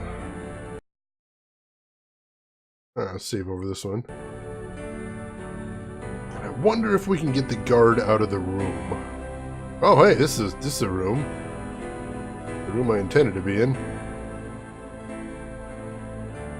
Can we get the guard in here, however, briefly? Still not totally sure how the rotations work. Maybe we should just keep exploring as we go around. Oh, Emperor, nice duel win. Alright, so we'll worry about the rotations once we're done exploring then. Let's see what the last bits of the castle are. This is the final room of our tour. Oh, there we go. The Singers' Hall. It was modeled after the Singers' Hall of the Wartburg Castle, where minstrel competitions were held in the 13th century. The hall was built for small private concerts, but Ludwig himself never gave one here. It is said that during the last few years of Wagner's life, he came to Neuschwanstein frequently and performed for the king alone in this room. The hall is probably best known for its enigmatic wolf paintings. The original paintings were from the Parsifal saga, but in 1882, Ludwig had them replaced, supplying the description and titles of the new paintings himself. While all the other rooms in the castle show scenes from Wagner's operas, the scenes in this room are not from any opera that anyone can identify. It is yet another of the many mysteries associated with the life of the fairy tale king. All of a sudden you get obsessed with wolves. Viltrekin, when in doubt, I always say go general. Go ahead and throw it in there. Well, let's look around the room, see what exactly these paintings are all about.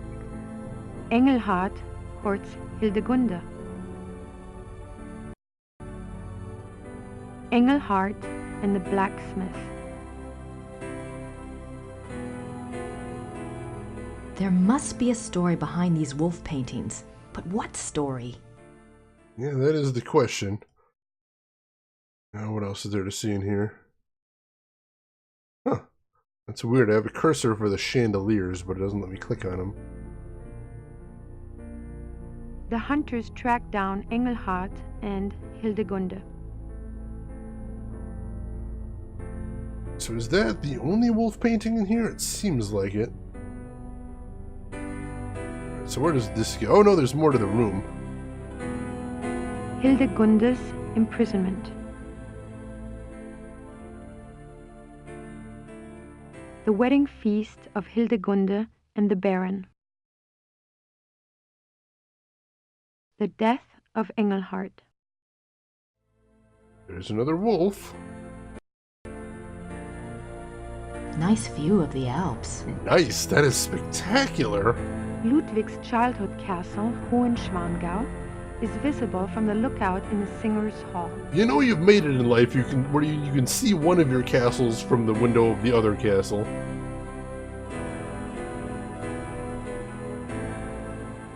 Can't click on that door either. There's an exit back here. That just takes me outside. Alright, so we've now explored the entire place.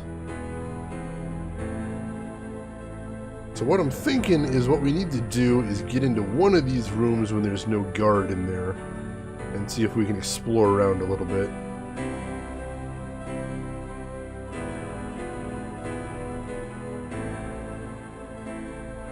There's a guard in here, and this is where I wanted to check. I never did figure out what triggers guards moving from one place to another, or whether it's just time-based. So we're going to hang around a little bit and see if this guard moves after a while. But otherwise, I think we've seen everything there is to see in the castle for now. Have we done everything there is to do? No, I suspect this is exactly where we need to be in this chapter. There's something in this castle we need to find, and I suspect it has everything to do with that locked door in the entrance that leads up to the tower that Ludwig was trying to get to in his death. So as always, I'll mention again that since this is an adventure game, the rules on backseating are lifted. I doubt there's a... No. I wonder why... Nope, she's not going to touch any of that. No, nothing in her inventory. I want... So the guard's not here, but she still won't touch anything. I doubt that... That's kind of out the window. So Engelhard was Ludwig, who fell for Engelhund, his love interest, who is possibly already a werewolf, and then becomes a werewolf with her, but the hunter tracks them down. I don't know, we never really heard about a love interest for Ludwig. All we really heard about was the Elizabeth, who was always remote. They never appeared to have any real contact together. And also, his friend Louis, his mysterious friend Louis that we still don't know much about. I'm surprised people don't sit in these chairs when the guard's not looking. I mean, there's no guard looking. I'm just pointing that out. These linen... Nope, nothing else to see there. Dang, I hope being able to get in some of these rooms without guards around or do something. So I can definitely get in these rooms when the guards aren't here, if I want to. Trick is figuring out how to do anything in here. Hunters kill Engelhard and imprison Engelhund, who lives on either herself to this day or through children, taking their revenge against the hunters, who are the Ritters. Except it seems like the wolves came up better. What we do know is that one of Gabriel's ancestors, I want to say Christian Ritter, warned Ludwig, hey, your friend the Black Wolf is really dangerous. Don't trust him. Don't worry, I'm going to be there tomorrow and I'll tell you all about it. And then the very next day, Gabriel's ancestor died under mysterious circumstances. So I don't think the hunter in this case got pretty much anything, although there was another Ritter later on that ended up capturing a werewolf, so that could be a thing. Guard moving? Guard's moving. And we get another guard. So the bedroom, I'm not sure we can ever be alone in the bedroom, unfortunately. It seems like every time a guard leaves this room, another one replaces it. Never seen a guard in the chapel, but there doesn't seem to be much to do in here. Already been in there. I wonder if Ludwig really meant to throw himself from the tower the night he was arrested. I don't think so. I suspect not. Alright, so maybe now that she asked the question, we've got the trigger we need to actually start exploring things? I don't know, I'm hoping so.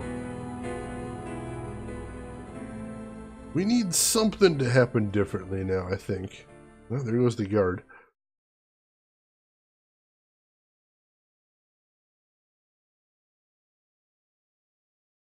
More swans. Oh, here we go. I'm surprised people... Gabriel, she started moving for a second. I'm like, oh, is she going to do a thing? She's not going to do a thing. So the guard's movements seem to be just about entirely time-based as far as I can tell. I wonder what... I doubt that... Nope, I don't seem to be able to interact with anything. That's a bit maddening. There's another door in here that I can't click on for some reason. Wonder if we can get the guard in here to leave. The Ritters are the hunters in the painting. I think that would make sense. And it's interesting that both cases in both the Gabriel Knight games, the voodoo murders and the werewolf thing, have both tied back to Gabriel's explicit family history. Not just as monsters that the family has hunted, but specifically tied in with something that happened to the family history. There must... Alright, so can I get this guard to leave? I don't know if there's anything to look around at in here, but... starting to run out of ideas. Not sure why there's all these things with, I can get my cursor over, but I can't actually interact with. It's a little strange. Is there anything over this way? No, I've already been over there. That just leads to the other side. Oh, we got 2 interaction points to go to the same place. The Ritters are like the Winchesters, except Gabriel sucks and 17 are way better. That is basically putting it in a nutshell right there. Alright, I'm going to take a peek at the universal hint system, see if it can give me a little nudge in the right direction. What do I need to do here?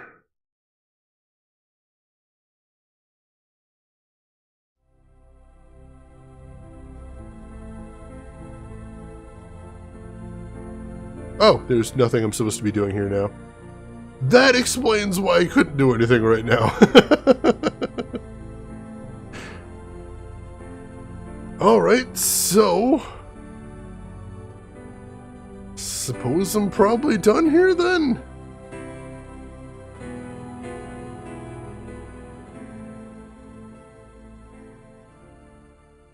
Yeah, I guess we're done here for right now, so what do we do next? I don't hate him, Ralphine, but I do think he's got his negative qualities, which are somewhat pronounced.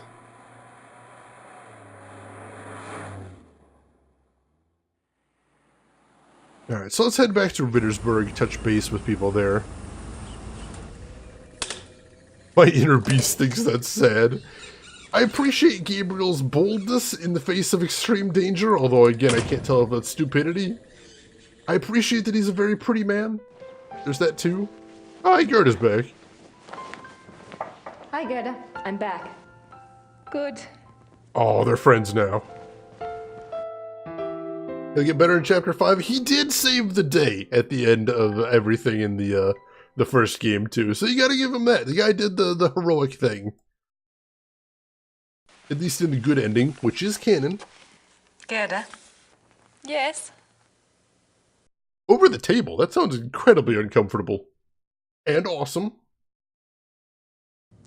Have you heard from Gabriel at all? No, Grace, I'm sorry. Never mind. Alright, so nothing here yet. I was really hoping we were going to get something there. So the question is, what do we do now? I think I might have missed something at the Ludwig Museum, so we might need to go back there. Yeah, I think we might have missed something at the Ludwig Museum, so probably head back there in a second.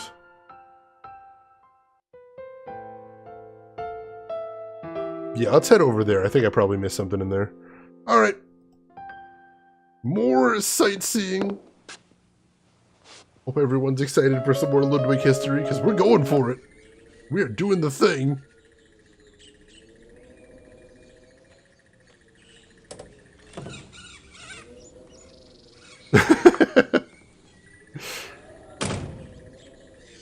Oh my goodness, Viltric, isn't that a strange feeling?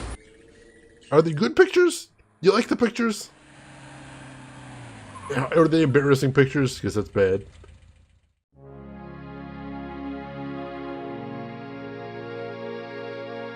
Alright, so... Oh yeah, there's this whole room we didn't find last time. Alright, let's keep looking then. Looks like it weighs a ton. Yeah, it's pretty elaborate right there. Ludwig's Grand Master Wardrobe from the Knights of St. George. Hey, that's the same saint of that Gabriel's family is has their patron. So cringy, it happens. It happens. I always say one of the signs you've truly become an adult is when you look back at your pictures of you as a teenager and go, oh, I was terrible. He looks so regal. Why would he give up all of this pageantry and become a recluse? Ludwig is Grand Master of the Knights of St. George. The Knights of St. George was an aristocratic society dedicated to the acts of chivalry. Ludwig loved the medieval pageantry of the order in his early years, before his increasing reclusiveness drove him to abandon public appearances. Alright. Ludwig and Wagner. Ludwig loved the opera of his contemporary Richard Wagner. He helped support Wagner's music through much of his life. Ludwig considered Wagner a close friend, often calling him the Great Friend. Wagner encouraged this infatuation, some believe, for personal gain. Oh, so typical artist. So he actually was personal friends with Wagner. That's interesting. But he gave up the pageantry because he became a werewolf. Honestly, I'm thinking you might be right there, Elena. I mean, something. The guy loved being out in public. The guy loved doing all this elaborate stuff, and then all of a sudden just disappears. You might be onto something. Even after Wagner's death, Ludwig still showed signs of obsession with the composer. This letter, written in 1882 by Ludwig to the conductor of the Munich Opera, instructs the conductor to make preparations for a new Wagner opera. The conductor went to see the king as instructed. When he arrived, Ludwig was ill and refused to see him. Nothing further was ever heard of this mysterious new opera. Was it a figment of an ill man's desperate wishes? If not, maybe there's a missing Wagner opera. That could be interesting. Ludwig is offered a crown of laurels by the genius of immortal fame. Alright. 26 July, 1874. By the power of the lily, we shall have the strength to resist all temptations throughout the whole year. The lily? I wonder what that's going on. Hey, Quackers! Welcome in! How are you doing today, my friend? 26 July, 1875. Solemn oath before the picture of the great king. Refrain for 3 months from all excitement. This oath has its binding power, as well as its potency, by de par le Roy, LNR, DPLR. What excitement! I need to see more of that diary. Yeah, this could be interesting. We can find some more of it. Let's see. Is there anywhere else we can look around here? I already saw this area. See if we can talk to the desk lady again now that we've seen a little bit more. Summoning an Amy? Guten Tag. Just one Amy? Or multiple Amy's? Oh, yeah, we do get a new option now. Im Museum es einen Brief von Ludwig über eine neue Wagner-Oper. Ja, ja, ich kenne diesen Brief. Wo kann ich mehr von dieser Wagner-Oper sehen? Ja, ich weiß nichts über Wagner. Das hier ist kein Wagner-Museum. Ja, ich weiß. In Bayreuth befindet sich ein Wagner-Museum. Versuchen Sie es halt doch, ne? Bayreuth. Danke. Oh. So I think she was saying that there's a Wagner museum as well? That could be the break we're looking for. Go ahead and save again. Why didn't the subtitles come in English though? I have no idea what's happening. Neither do I. I kind of got the guess from there anyway. Well, good morning to you, Quackers. I got the point. I was just ribbing you. I think you've had that haircut. It's a cute haircut. But yeah, like I said, the subtitles are just a fan translation, so the fan might not have known. Hello, Wagner Museum. Well, we're not here to investigate Wagner, but we'll see if we can put together another piece in the puzzle. Guten Tag. Ist das die Wagner Museum? Yeah, you're an American, aren't you? I'm afraid the house is closed this time of year. It will be open next month. Crap. You are interested in Wagner? Very interested. Very recently very interested. Sure.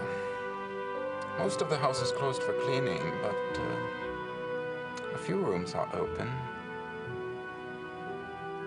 I shouldn't let you probably, but if it is only you, you are alone, aren't you? Endlessly. Come in and look over. That's very generous. What do I owe you? Georg Immerding. It's only a few displays. Besides, I wouldn't be much of a shining knight if I charged you. Oh, you Thanks, flirt. Georg. My name is Grace. Hello. Have a good time.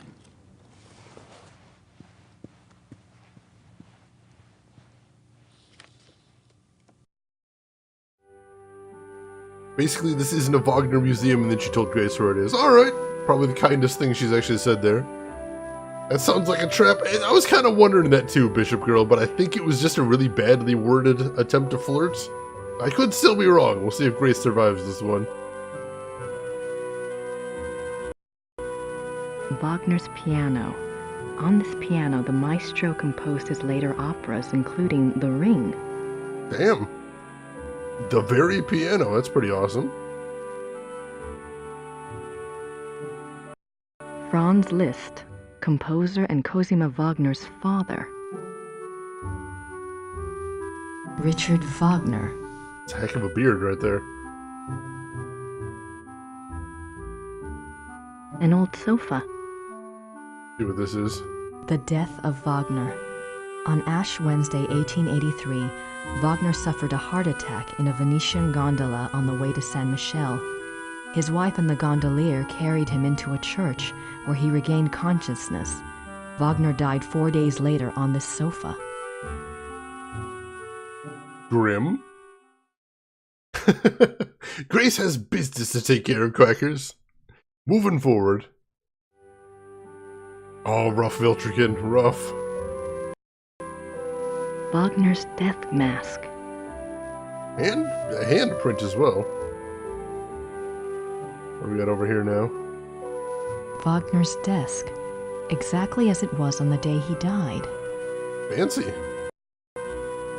It's a letter from a Monsieur Beaujolais, dated September 1881. Looks like he's discussing acoustics and sound waves. And crystals. Wasn't Wagner's Bayreuth Theater already built? Why would Wagner be worrying about acoustics? That is interesting. I mean, he would have had a hand in building the theater, so he would have already known about the acoustics and how do crystals factor in. It looks like an architectural drawing of a theater. The Wittelsbacher Theater, München. Every square inch is measured. Really elaborate. It looks like every square... All right. What else we got here?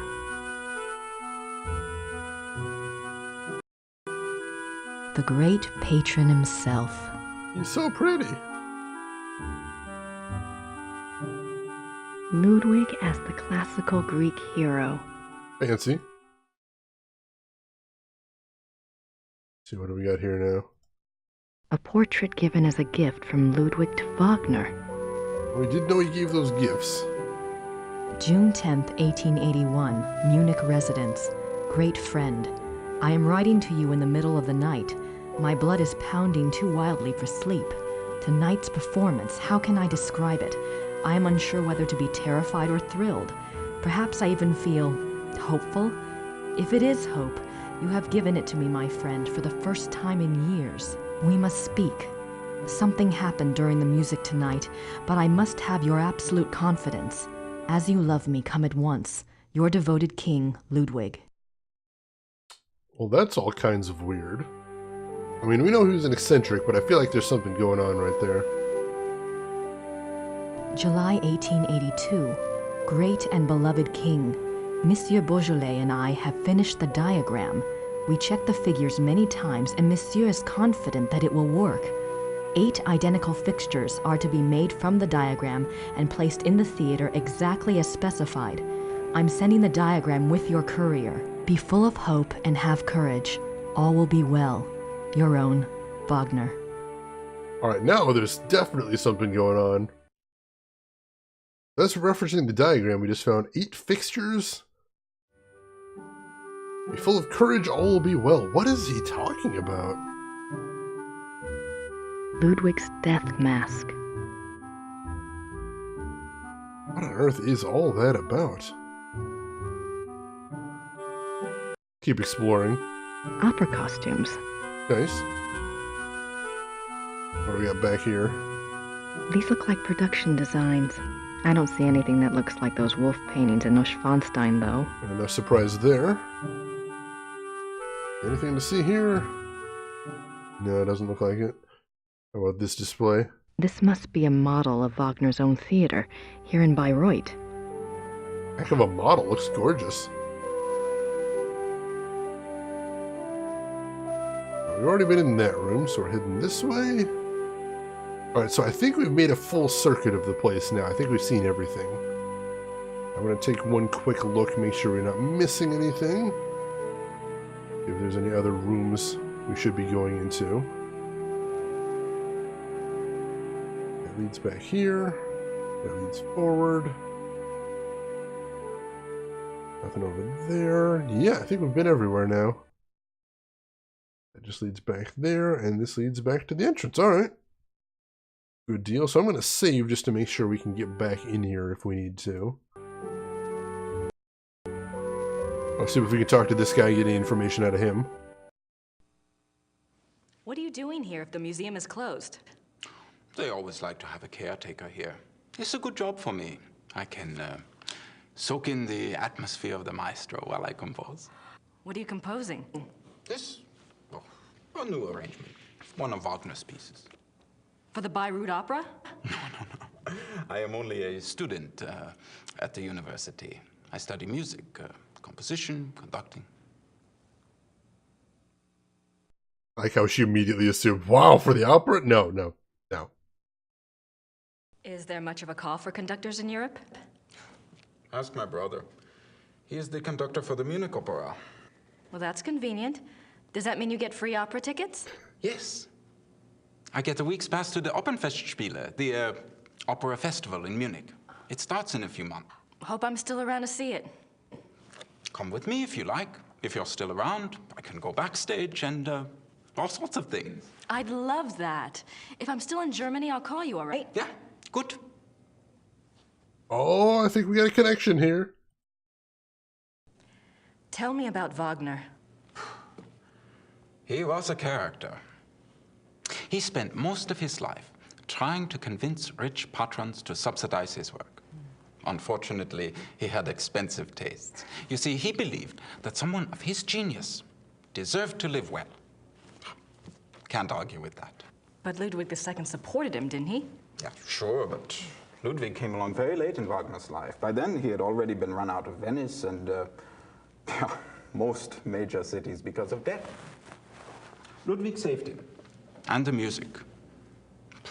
Best thing Ludwig ever did.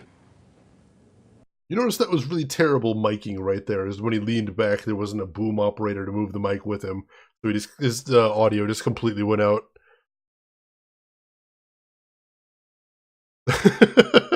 Very directed to the point, Bishop Girl. Do you know anything about that letter from Wagner to Ludwig in the display case? The one about the diagram? Ah, no. Some sort of equipment for Ludwig's theater. But I don't know why Wagner would have cared about this. If he was worried about any theater, you would think it would have been his own theater, here, in Bayreuth. True. Have you ever heard about the letter that Ludwig wrote to the Munich conductor in 1882 telling him to prepare for a new Wagner opera? You're full of surprises for an American. Burn! What do you know about it? No one knows anything about it. It's like a treasure map, you know? It's probably a complete fairy tale, but it does make you wonder. You have no idea what it could have referred to? Maybe something that Wagner was working on with Ludwig? If there was, there's no trace of it. Except perhaps in the dreams of unemployed music students.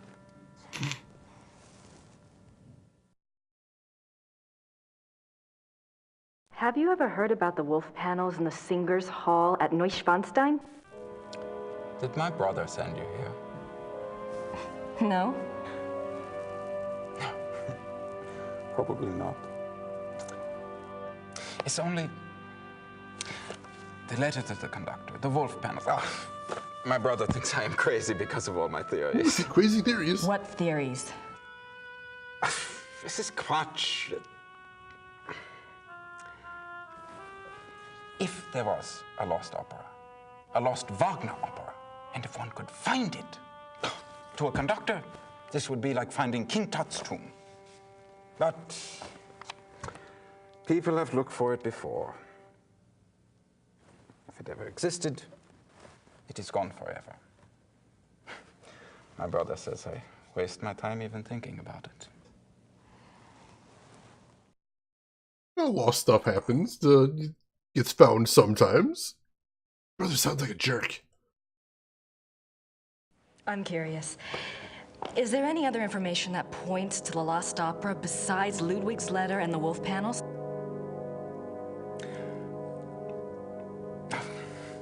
It's nothing.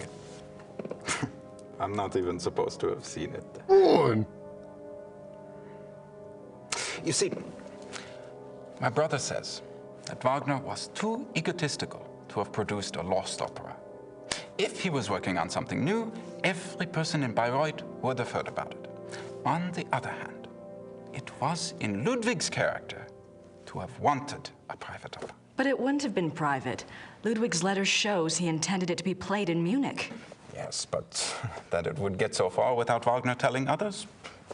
Why keep it a secret? Maybe there was a very good reason for secrecy. For example? Like... Never mind. Yeah, it's not talking about the werewolves. That's a bit much. Alright.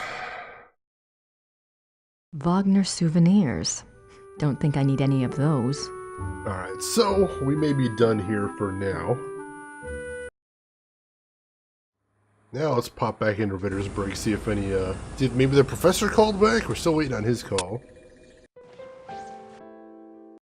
I don't have anything to ask Gerda right now. Guess not. Alright, what are we doing next then, is the question. We've explored all of the museums.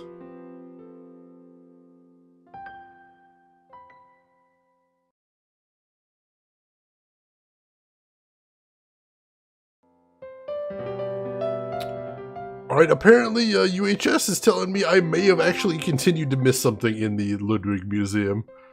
We're gonna head back there one more time. Take a quick look, see if we missed anything there. Killing me, game.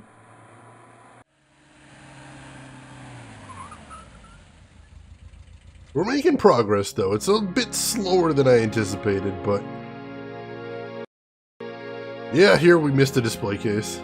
At least one.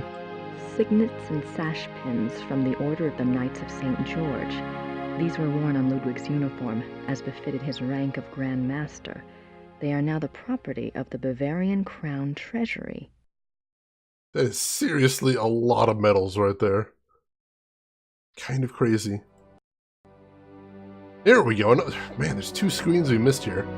Richard Wagner. That's embarrassing. The original diary is kept in the Royal Archives. A few entries are shown on the opposite wall. I've got to see that diary. Yeah, how do you plan to do that, Grace? I mean, like, we can't, like, break in there. Guess we'll talk to the lady in the front, maybe? Oh, this is not going to end well. Ludwig's Tagebuch im Museum? Ja. Wo kann ich Ludwigs Tagebuch hier anschauen? Die Tagebücher sind ganz persönlich. Die sind in den königlichen Archiven. Niemand darf die lesen. Aber nein, niemand darf die lesen. Danke. Well, I don't speak German, but I think I know fuck off when I hear it. We tried! Somehow suspected that the lady wasn't gonna let some absolute random lady just crack open a display case and start reading some ancient artifacts. I'll take the blame for that one, Elena. Oh, no one's allowed to read the diary? Just kind of a strange thing to say. Not, you can't touch museum property, no one can read the diary? Interesting. I don't have anything to add.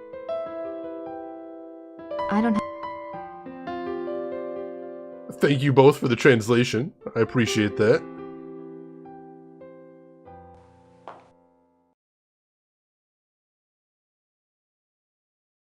All right. Let's see, we still don't... Who should...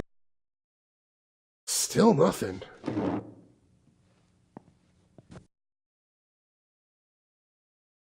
Keep finding missing stuff, so I'm probably missing some more stuff here somewhere.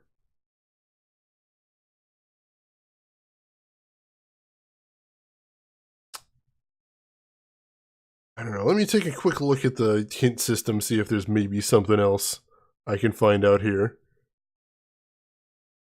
Gotta be missing something to trigger things now.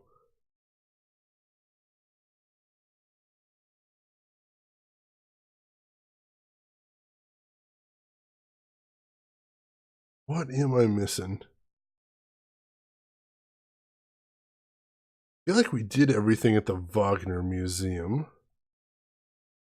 And then at the castle, I think we saw everything at the castle as well. And then aside from there, we've got the Ludwig Museum. Yeah, I feel like we did everything there too. But I'm missing something. I'm missing something because we're not triggering that call right now.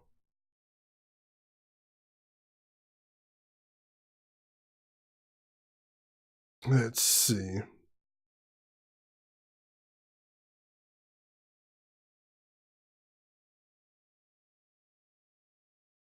Yeah, no, I think we did everything at the Wagner Museum. I'm pretty confident about that right now.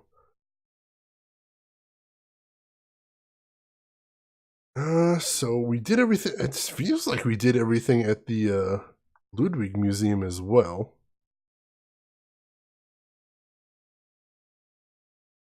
And yeah, it feels like we did everything at the castle too. What am I missing here?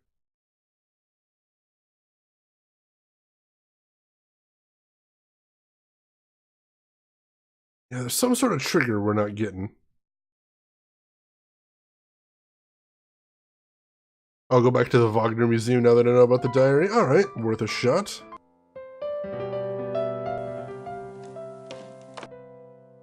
This chapter is kind of gigantic and has a lot of triggers here, so I can definitely see why I'm missing a few things. I'm not sure I'm liking this chapter so much, especially compared to the other ones. But we'll see how it turns out. I don't have anything to ask Georg about at the moment.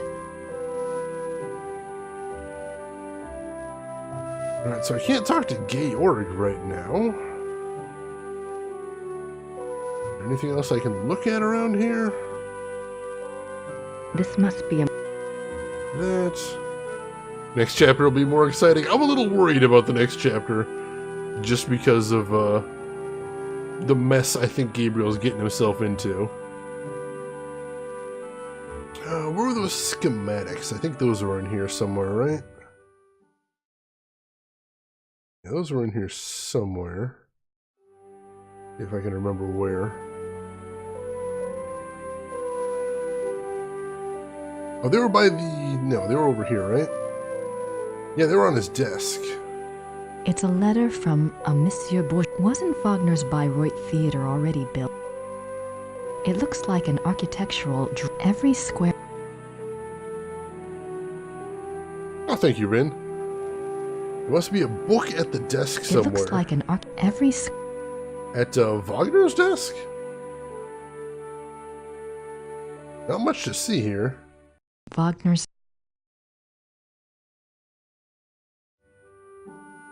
Oh, next to the guy, there's something else? See, this is why I appreciate that in modern adventure games, there's usually a button you can press to bring up every point of interaction. So you don't have to hunt around for stuff like this. Oh, there is something! Ah, there's a book right there. See, when they put interaction points too close together, sometimes I just assume it's a really big interaction point. And sometimes they really do have big clickable areas.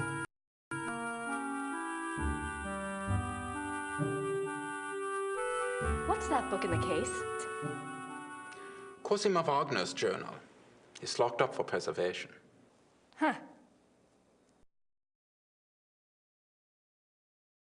Are we talking about that? I don't have any... No. Cosima was Wagner's wife, I think. She probably just talks about him in her journal. Well, that's a brush off right there. Steal it? We're not stealing it. It's terrible.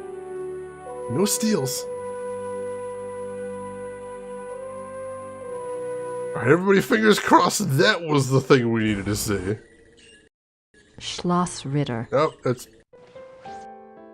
I don't have anything to ask Gerda right now. Dang it! Still missing something.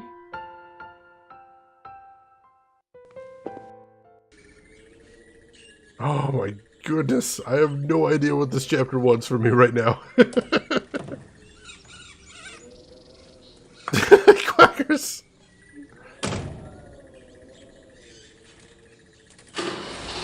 See, I'm checking this guide over here again, because I must be missing something.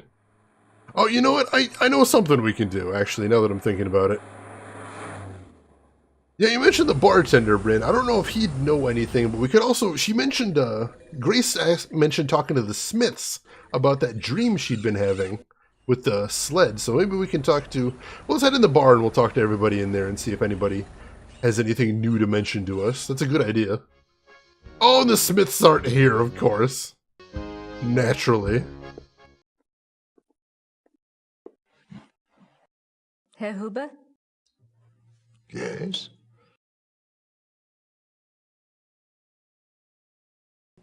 Are the Smiths in their room? Yeah, I believe so. Could you ask them to come down, please? Ja, natürlich. Oh, there we go.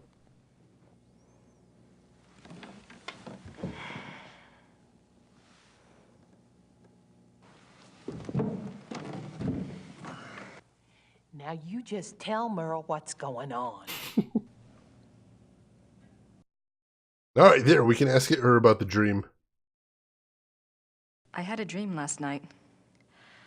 I didn't remember it at first, but I saw something today at one of the museums.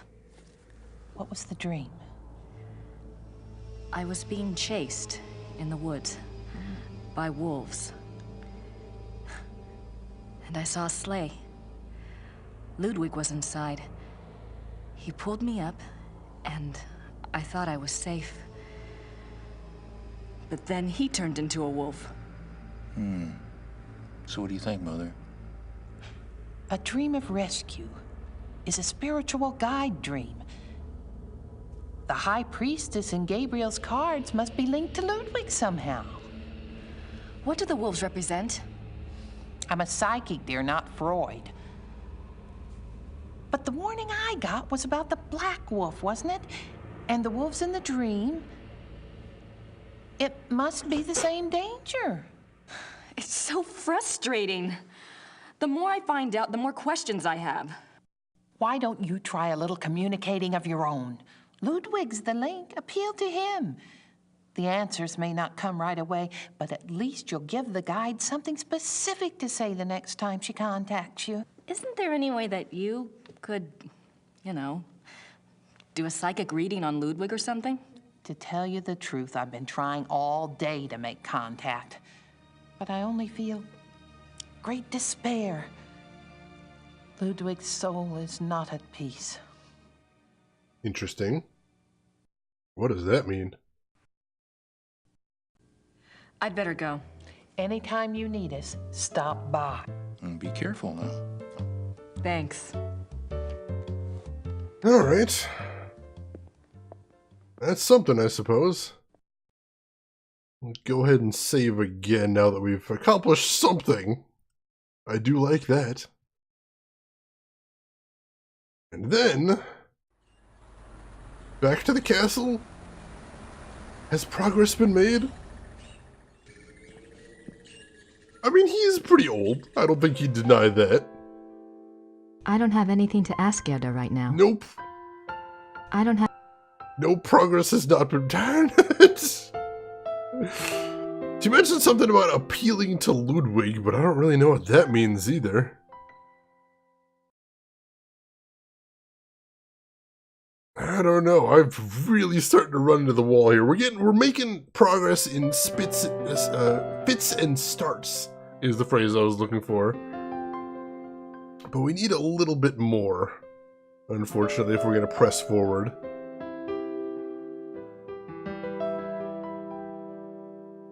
I guess we could go back to the museums and talk to people now that we know a little bit about the,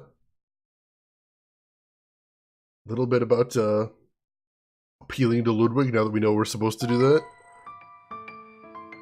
Hey, Kutan! No, we're playing as his assistant and researcher, Grace, right now. Pretty comfortable, even if he slept in it. No nap time, unfortunately. I'm thinking sleep for the dream again. Still middle of the day, unfortunately. The frustrations of adventure game time is, despite the fact we've been driving all over Germany today, somehow it looks like it's still mid-morning, perhaps afternoon. Good guess though, Rin. Hadn't thought of that one. I don't have any... Alright, let's check in town real quick to see if maybe the mayor's around now. Grasping at straws, but I'll take what I can get. Nope, mayor's still not around. Bartender have anything to say after we talk to the Smiths? I don't have anything to say to Herr Huber. Nope. We don't need to go in the church either, because the only person there is the priest, and he doesn't speak much English, or any English, I should say. I wonder what kind of... Still those suspicious flowers there, but nothing we can do with those. Alright. Back to the museums. See if there's anything we missed there.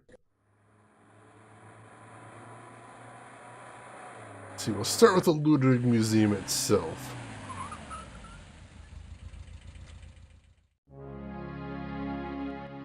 I don't have anything to say to her at the moment. No. See, I know we saw all that right there. That big painting in the background, we saw that as well. And then we went in here, saw all 4 of those, saw the poster, saw the death mask in the case, and I guess there's nothing else to see there. Maybe Mrs. Smith will know what my dream meant. No, we already asked her.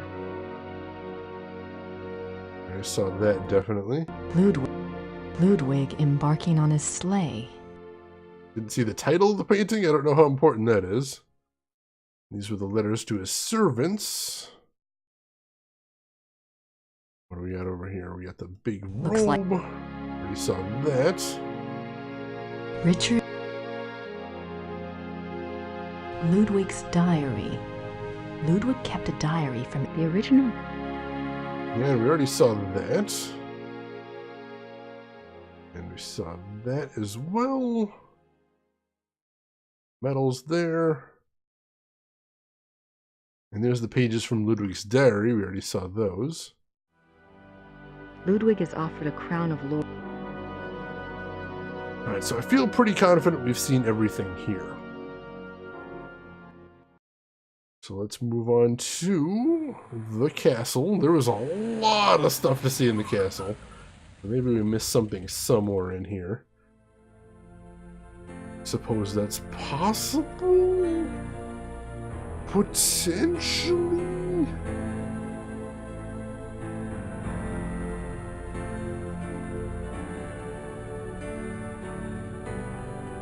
I'm not sure.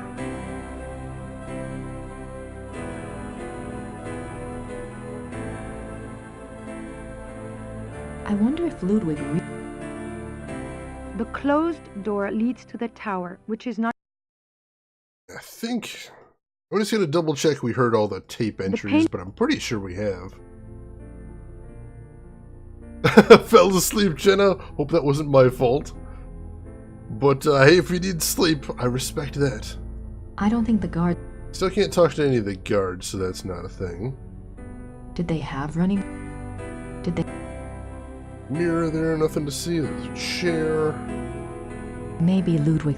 Big old bed. Maybe... The washstand actually worked by bringing in water from a stream above the castle. Hadn't actually heard that before. Not tremendously important, but that does answer that little question. Scenes from the... I heard those. I don't think the guards... Didn't talk to that guard either. Bad sleep schedule. That does sound pretty rough. I'm surprised people don't sit... Sit in the chair. These linens look... Can't listen to the tape there. These linens... The miracle... I just heard that.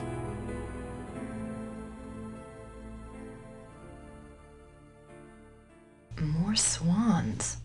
The swan motif is featured throughout the castle, but it is particularly prominent Not sure if in we heard this this room. one. Both the swan and the lily were symbols Ludwig associated with himself. They represented his ideals of majesty and purity. The painting behind the swan shows Lohengrin's arrival. Alright, so there's that. Let's see, second thing I have it underhand, I go back to sleeping days and being wide awake all night. I mean, I sleep night shifts, so that's how, or I work night shifts, so that's how I do anyway. Yeah, that was in his diaries, Elena. He said something about, by the lily I will remain pure, or something like that. I can almost picture Ludwig in here. This is a as the grotto personifies. I already heard in fact, all it is that. I don't think the... I think that's the only thing to see in here, is just this, the grotto, as it were. As the guard leaves. Right, yeah, I think that's the passage, Elena. I can almost... Can't look at anything else here, though, it doesn't look like. Or maybe he thought it was some sort of wolf's bane type effect? I wonder why he was... I wonder... Nothing else to see here, I don't think. I doubt there's a... Yeah, there's pretty much nothing associated with the tapes in this room, I don't think. I don't think the guards... The study paintings depict scenes from the Tannhäuser. You know, we saw that. Might have been. Maybe, you know, he was working on something with Wagner that we don't really understand at the moment. There must be a story behind these wolf paintings. But what story? What did we find out about Ludwig while he was incapacitated? Depends on how long you were out, but right now we're looking at a connection between him and Richard Wagner. We believe Wagner may have been working on a play at the time of his death that no one ever heard about, or a composition, which is strange in and of itself, and the fact that he was looking into the acoustics of a theater that wasn't his own, which it's all very strange.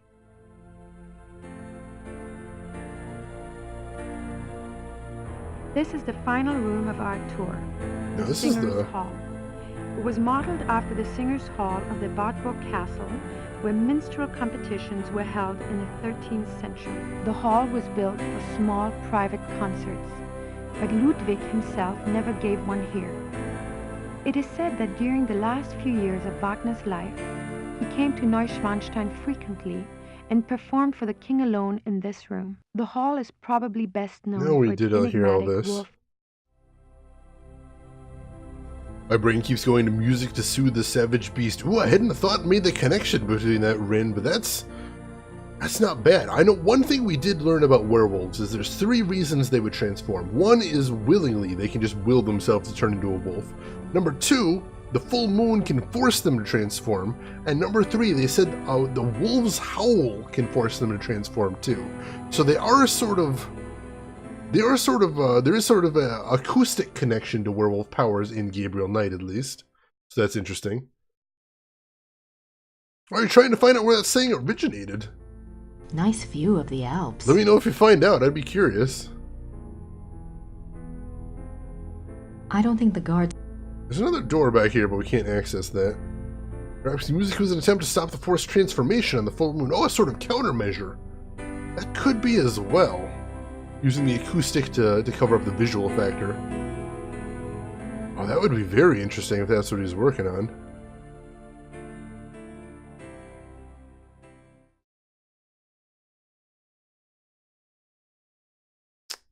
I am running out of ideas here, folks. I don't know what else I am missing in this game. I'm going to check the guide again, see if there's some small thing I might have missed somewhere.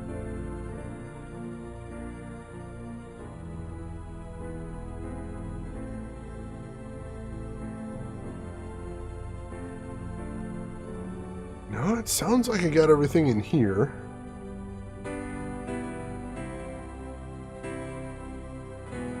I already looked at everything in the Ludwig Museum, too.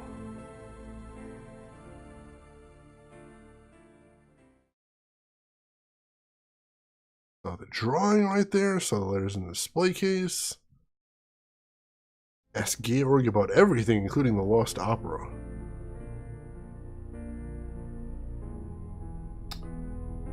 Dang, I don't know how to trigger this. It's from the late 1600s. Music hath charms to calm the savage beast. That is an old turn of phrase, then. That would be interesting if he thought for some reason a opera could somehow reverse his condition. I'm not sure where he'd be getting all this information either, but we don't know what he was doing so much in his isolation.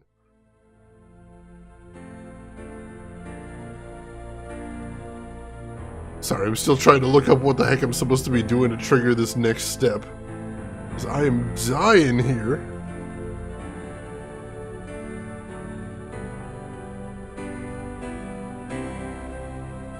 I don't know, I figure there's gotta be like one tiny thing that I didn't click on somewhere and that's driving me nuts. Yeah, the next thing we need to do, everything is telling me, is that if I've done everything correctly, when I go back to Schloss Ritter, Gerda should say that I got a call from the professor, the one we've been waiting on all this time. But Gotta figure out what it is that we missed that we're supposed to look at here. So we already read the biography. Got the letter. Talked to the Smith about everything. Talked to Herr Huber about everything. Been shifted over the centuries from... Oh! Savage Breast! Oh! Alright, so it was talking about like a heartbeat there. Palms the heart. Oh, so it's like it's just a big game of telephone where they lost part of the meaning. I've heard that in other turns of phrase where just the word changes over time and makes it mean something slightly different. That's really interesting, Rin. Thank you for letting me know about that. That is bizarre. Theories based on other theories, beautiful. Alright, I'm still looking. Let's see, so we already did everything in Schloss Ritter, I'm pretty sure.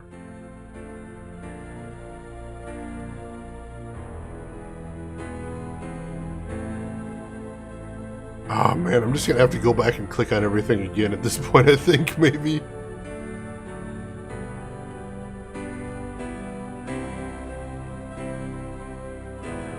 So we talked to the Smiths there.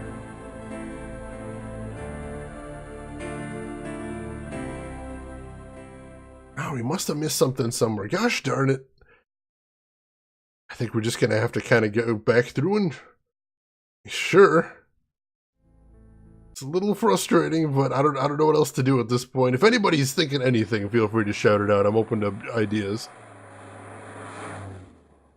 Let's see. When you collect things like that, like things where the last half has been left off and it changes the meaning entirely. Like, blood is thicker than water is really... The blood of the covenant is thicker than the water of the womb. That is way different there. That's intense. I like it. God is dead in the hearts of men. Also much more nuance in the longer version there.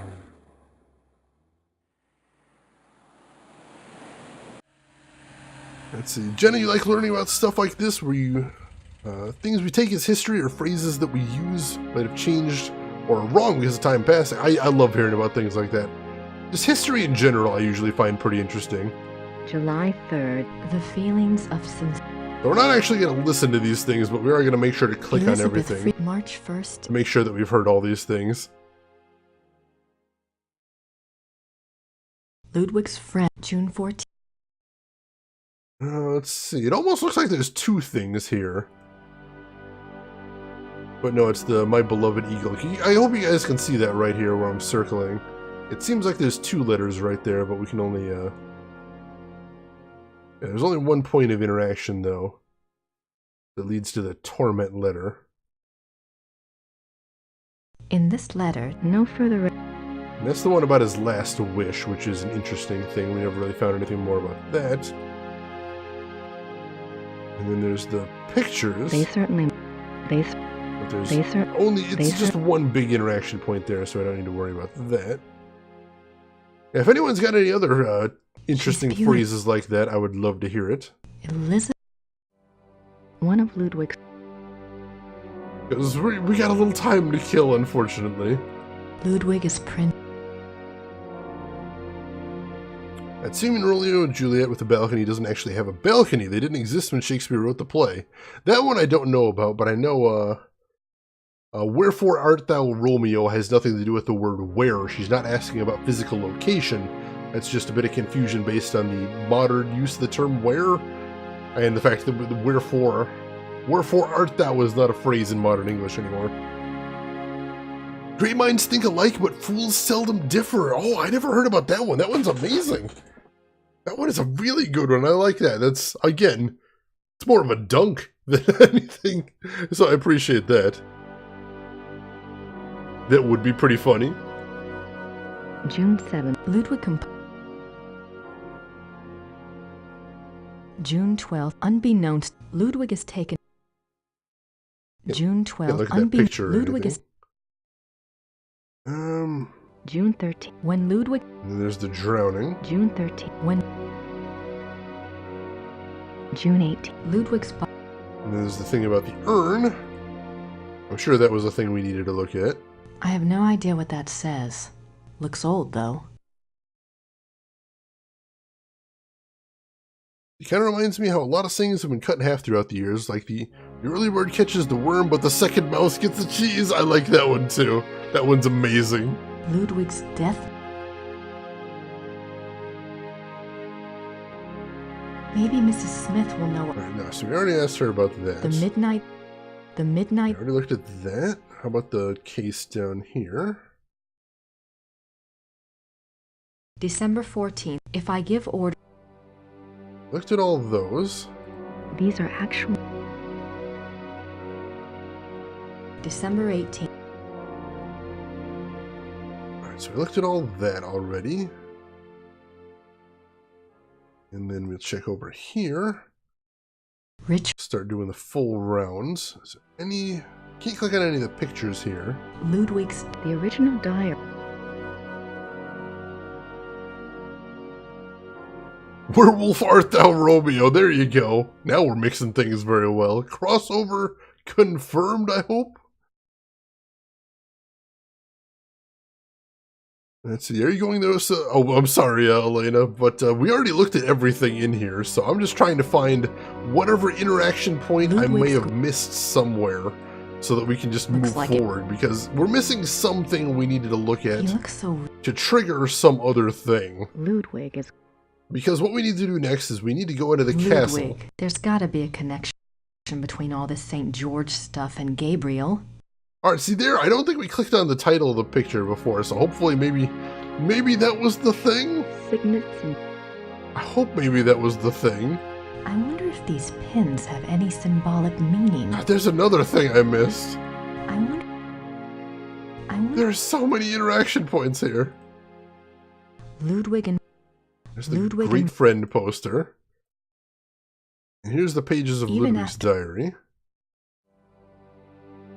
Ludwig is off.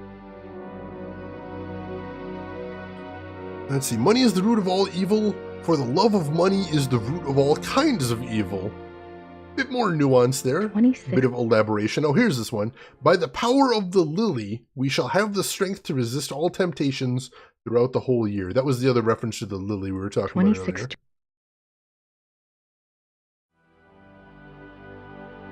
And then there was this one. I don't know if we understood the sign-off right here. LNR DPLR. Alright, so we found 2 new interaction points here. Back to the castle. Please be the thing. Ludwig and Richard, makes sense. I don't have anything to ask. Nothing? Nothing whatsoever? I'm gonna save again, because, I don't know, we did find a couple of their interaction points.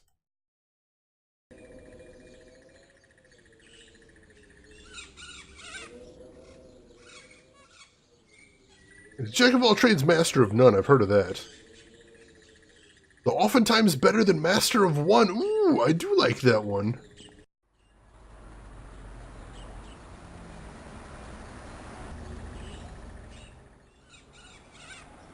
Let's head into town.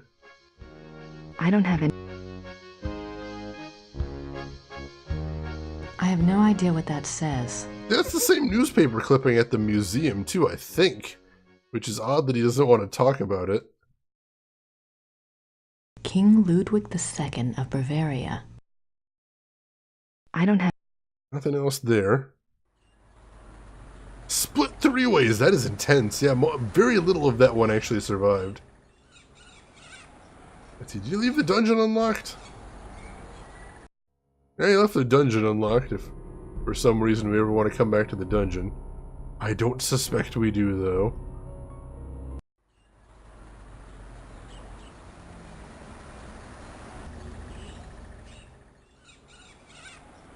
You folks have done your homework, though. I respect that greatly. Those look better. Aww. Jurgen. I already looked at all this stuff earlier. These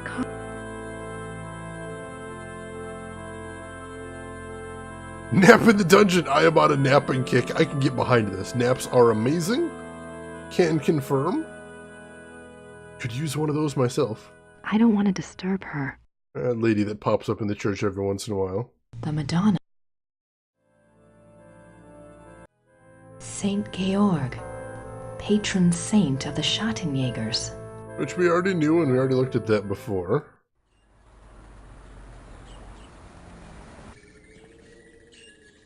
Alright, so I guess it's got to be in the castle that we missed something. Can't see where else. Watch the old lady have an integral part in the story. We've seen in a couple different chapters now. There's just been characters hanging around in the background, but you never know. One of them could end up being important at some point. Alright, back to the castle. Try clicking on all the things again. Or no, we tried the castle a second ago. Let's try the Wagner Museum again.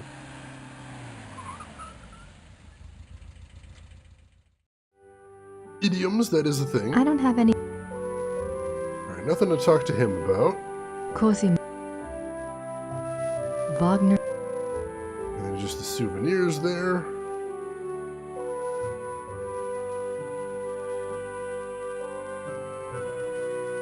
Wagner's. I already know we clicked on the piano. Nothing else we can touch there, though. Richard. Those are just the busts. Franz Liszt. You're in the ballpark, Filtrikin. Good deal. Opera costume. Alright, so that's just one interaction point there. Can't look at that one on the end.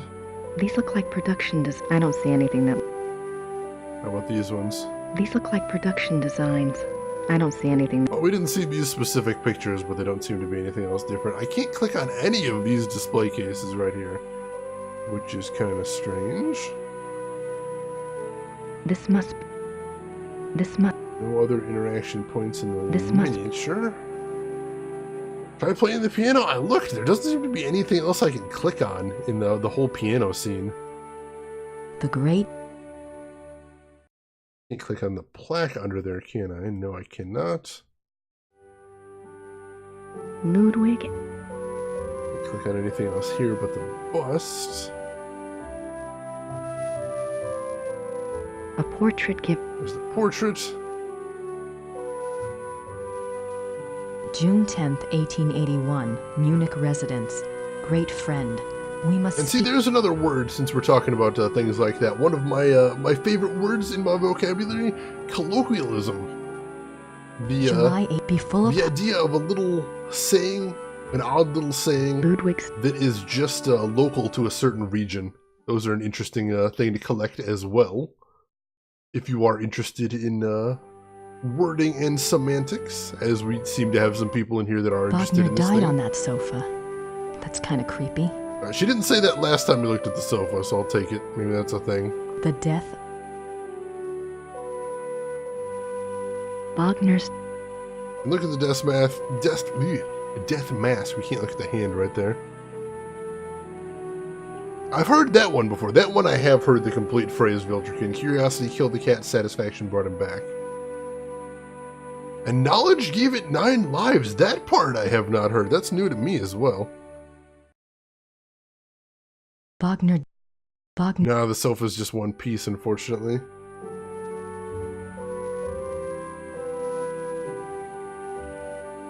Right, Wagner's desk. Wagner's desk, which I suspect is going to be super important. It looks rather simple considering the grandiose stuff Wagner composed here.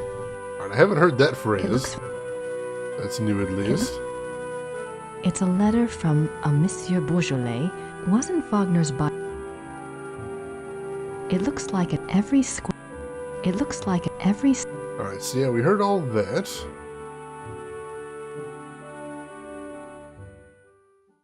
And that brings us back to the entrance. I think that means we've checked everything in here then. Your life has been a lie! No, we're gathering information here. This is good. It's good. We're all learning together, and that's awesome. Yeah, surprisingly, on this giant piano scene, the only thing to look at is that little plaque right there.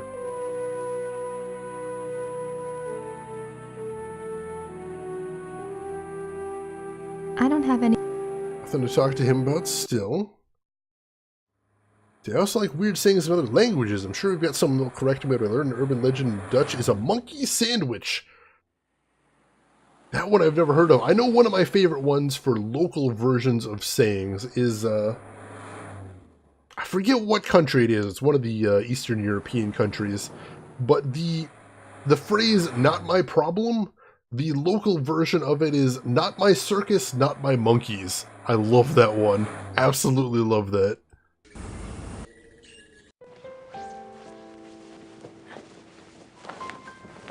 Hi, Gerda. I'm back. Good. Maybe I missed it. Maybe it already happened and I clicked through it. Let's just try calling the professor. I'd be really embarrassed if this is the thing. Oh, you know that one, Jenna. Awesome.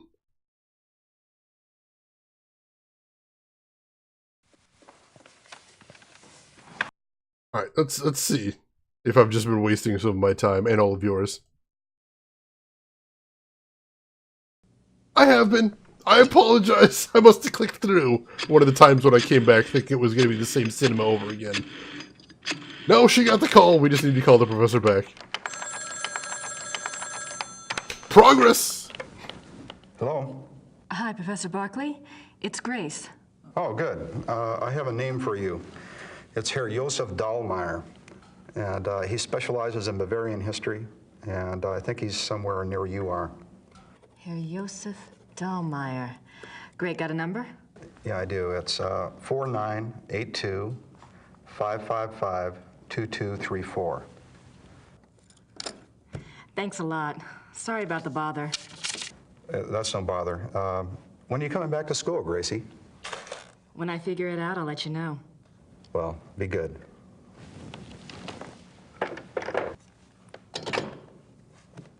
Alright, take care of yourself, Jenna. Thank you for stopping by. Have a good time in town, and we will see you around. Alright, so we've got a line to a legit German history professor. This may be the break we need. Let's call him up and see if we can arrange a meeting. Hopefully he can at least give us the connective tissue we need to piece together some of these disparate clues. Because, man, we have a lot of disparate clues at this moment. We need something to tie all of this together, or tie some of it together. Hallo? Hallo, sind Sie Herr Josef Dahlmeier? Yeah, you must be Grace Nakamura, the American history student. Speaks English. Yes. I hear you're interested in Ludwig II. Very. Good. There's something I want to show you. Drive to Berg on Starnberger See. Meet me at the Memorial Chapel. All right. Thank you. Oh, wait. Was there anything you wanted me to look into before we meet? Well, I was hoping you knew something about someone called the Black Wolf. He was a contemporary of Ludwig's. He lived in Prussia, I think, and he was well connected. Never heard of him, but I'll check. See you there. Thanks. Bye. I'm curious what he wants to show us. But we're making more progress here. This is exciting. There's also a Dutch, I think, saying that translates to a bear in the road, but you don't remember what it's for. I'm trying to think. I know I read an article with a bunch of those weird local translations, and I remember one of them was the American phrase, it's raining cats and dogs. I know there's some country where that the translation of that is, it's raining goblin women, which that's a strange local variation. All right. Let's go do something new, chat. It's exciting. A lot of very knowledgeable people. I know, Viltrikin. I could not have asked for a better community than the folks that stopped by here. You folks are all amazing. Thank you so much for being a part of my life, if only a small part. I appreciate it a lot. Weird one in Sweden for that. Oh, I'm curious now. All right, where are we headed next? What could he want us to see? Ooh. That looks pretty. That looks very... I love this entire scene right here. It's gorgeous. Viltrikin Jean. It's a memorial chapel. Memorial chapel? It's a memorial...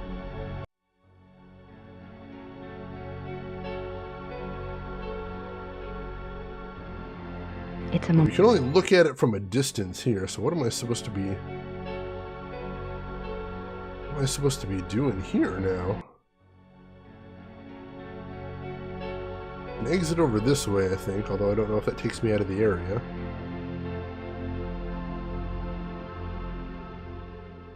I don't think so. I think there's more to do over here. Oh, there's some benches and stuff. Oh. Little lookout out into the water.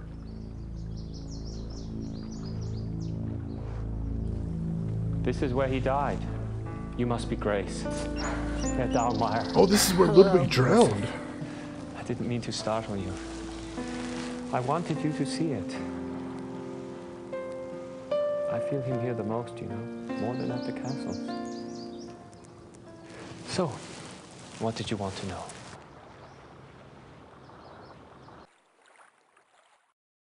Not My Circus, Not My Monkeys is Polish. Thank you for that one, Rin. You found a new one. To rehash an argument in Holland is to pull an old cow out of a ditch. That is amazing. I like that one a lot. Could never use it in conversation, I don't think, but I like it. All right, we have lots of stuff to talk to this professor about. That's awesome, so let's get started. Professor Barclay says your hobby is Ludwig. Yes. He was the last real king that Bavaria had. As a Bavarian and a history buff, well, that's enough to hook me right there. But there's more, right? He was a romantic, you know. A dreamer. And he was misunderstood, maligned. Sounds like you can relate. Me? Hell, I have it easy. At least I live in the 1990s. And not every eye in the country is on me. But yes, I can relate. Kind of like beating the dead horse. I'm interested in that phrase, Elena, because even though I understand the context, it's one of those phrases that is long outgrown its own context.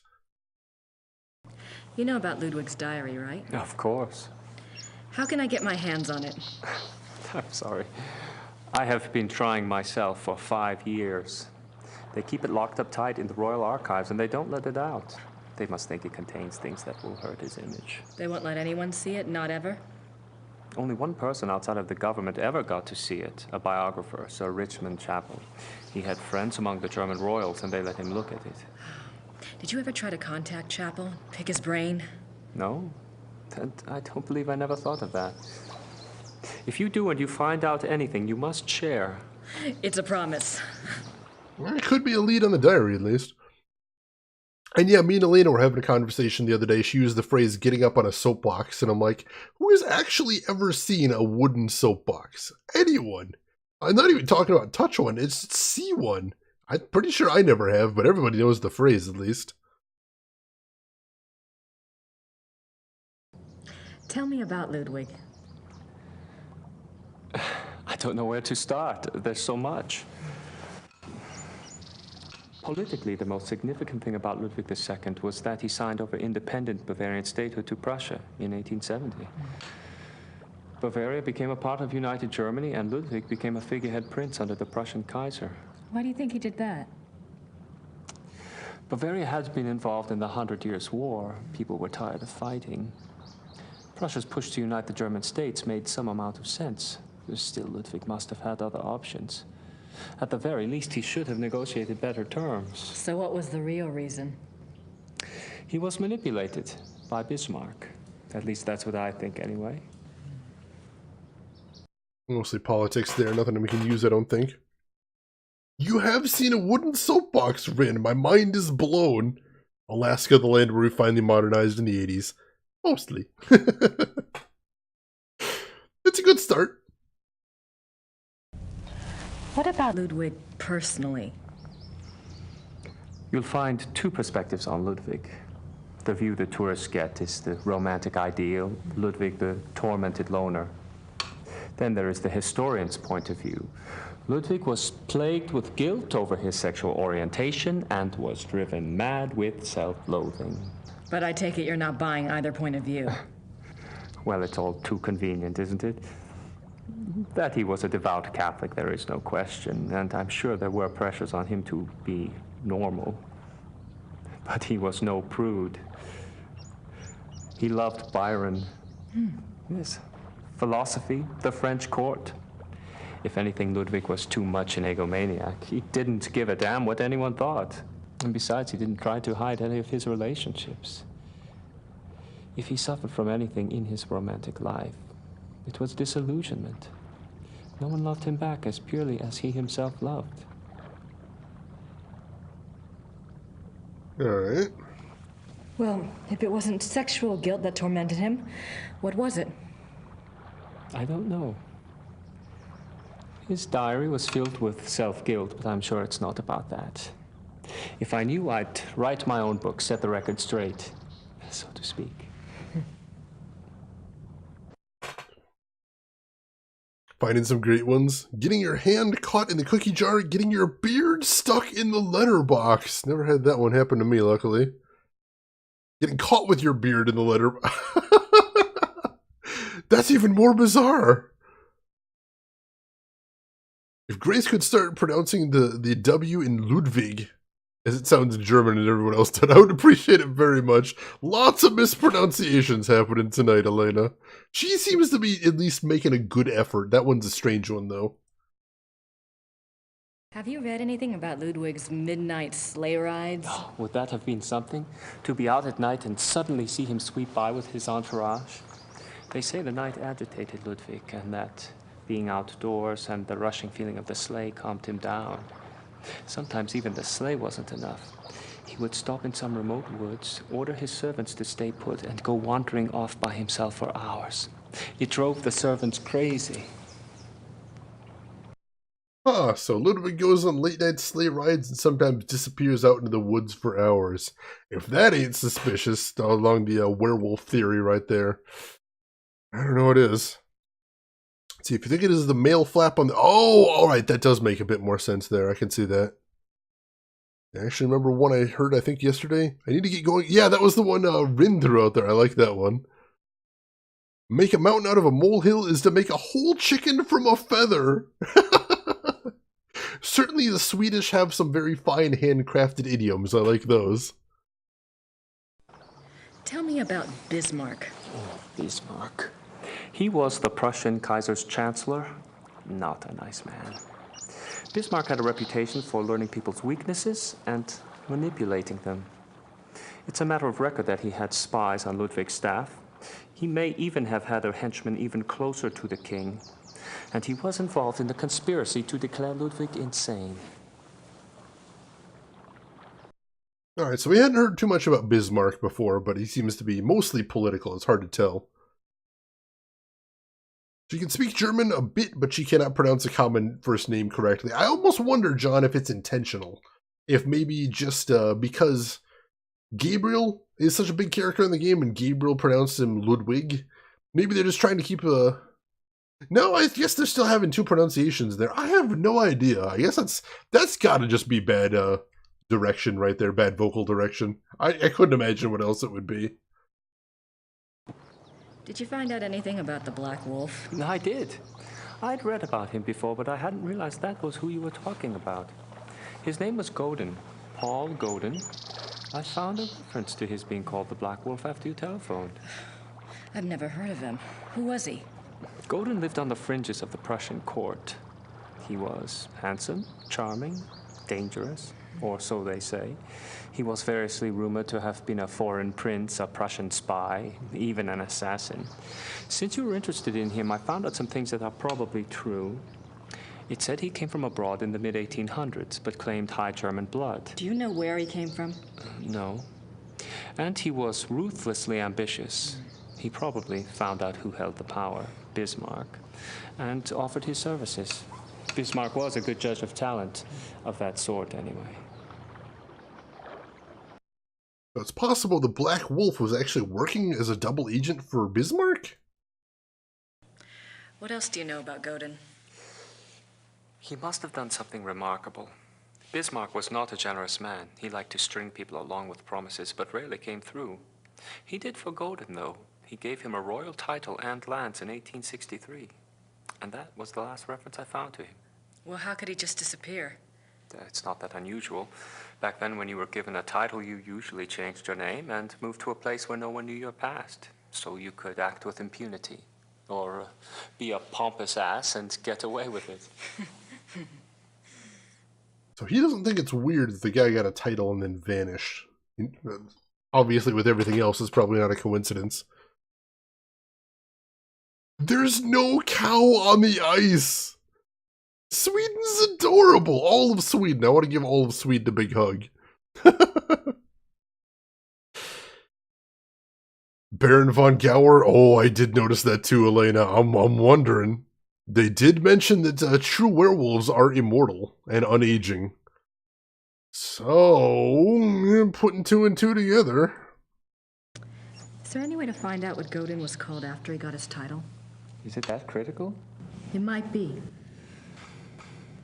Well, you could send away for a copy of the entitlement deed, assuming it has been destroyed during one of the wars. Godin's new name would be on it. But you would need a research permit from the government to access those records, and they can be very hard to get. A lot of red tape. Great. That's unfortunate, but still, it's a method, even though a difficult method. What do you know about Ludwig's hunting accident? A couple of years ago, I was introduced to this great old man, a real old-world farmer. Well, his grandfather was Richard Horning, Ludwig's equestrian. Oh, he told some great Ludwig stories. Sometimes I get lucky. Anyway, he said that after the hunting accident, Ludwig got terribly ill, that he had a fever and was acting crazy. They were afraid that the wolf had been carrying a disease or that the bite had gone septic. A wolf bit him? Yeah, it's not so unusual. There were a lot of wolves in the Alps back then. The servants were really worried, but Ludwig recovered, physically anyway. Horning's grandfather said it was the fever that broke Ludwig's mind, that he was worse than ever after that. So Ludwig got bitten by a wolf, and that's the catalyst to him becoming a recluse. We needed explicit evidence. I think we just got it. It's raining shoemakers' apprentices!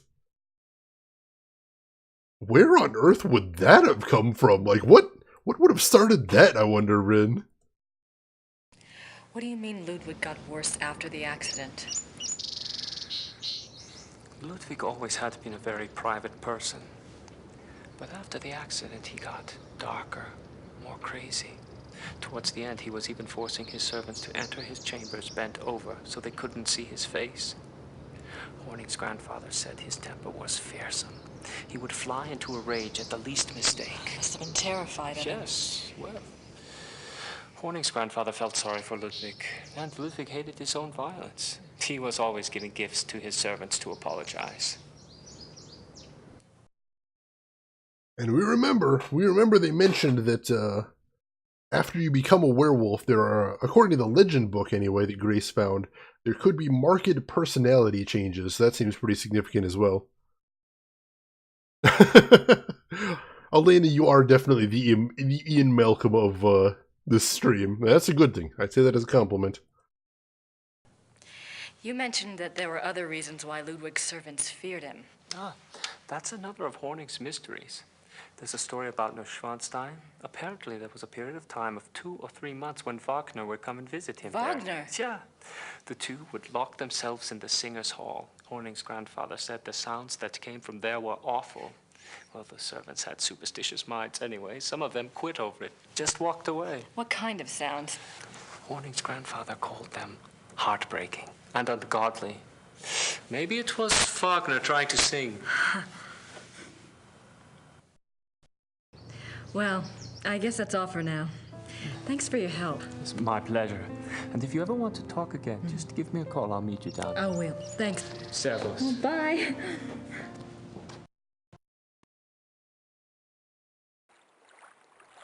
Alright, so we got a lot of information there. And Viltrikin Heshain Zell is violent, and plus, the Baron was mentioning something about him changing and not living up to his expectations as well. Welsh has it's raining old ladies and sticks. I mean, I suppose that doesn't make any less sense that it's raining cats and dogs. Seriously, why cats and dogs? That also seems kind of picked out of a hat if you really sit down and think about it for a moment.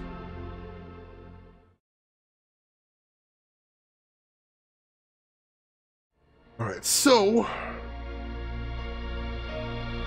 I think we need to head back to Rittersburg right now, because the next thing we know is supposedly there's some way to get records on the Black Wolf if we had the right permits. Maybe we gotta look into getting those some way. See what we can find out.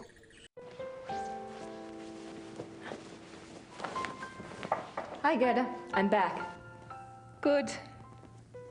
I could see that, maybe the noise. So that wouldn't explain old ladies and sticks necessarily then. Gerda? Yes?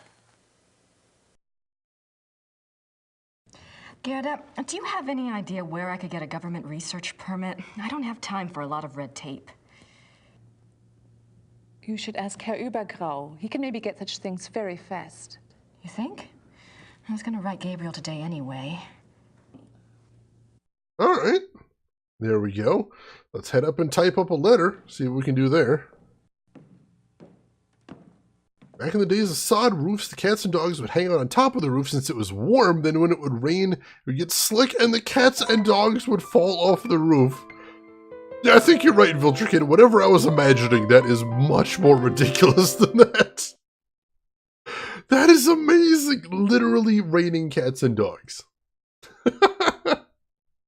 Now, of course, that worries. So, does that mean in certain countries, old ladies hang out on sod roofs with their sticks? Is that where that came from? Just have a big barn with like half a dozen old ladies just hanging around there, milling around, whacking at the air with their sticks?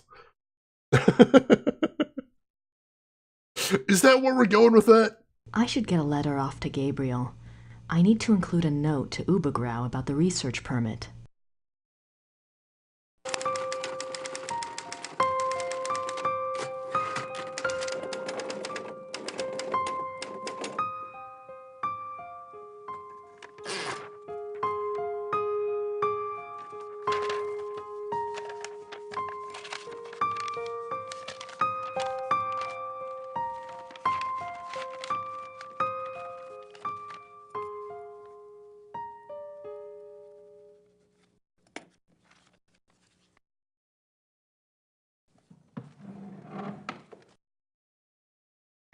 John.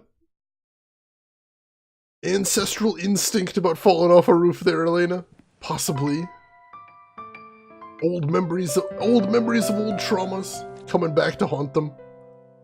Alright, let's go mail this letter. This might actually be what ends the chapter. I think the other one ended close to the time we mailed the letter. Let's see. Let's see if this does the trick. Glad they got a little buzzer here. That's handy.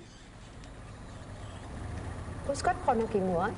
Grüß Gott. Haben Sie etwas für mich? Nein, leider nicht. Brauchen Sie noch etwas? Oh, they're on a first name, or they're on a an actual name basis now. That's cute.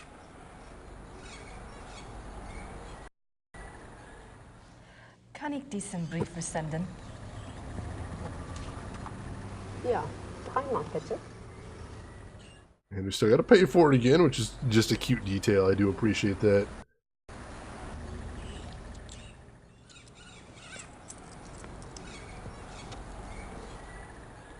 Dankeschön. Bitte sehr. Brauchen Sie noch etwas? Now that should be it there. Danke. Bitte.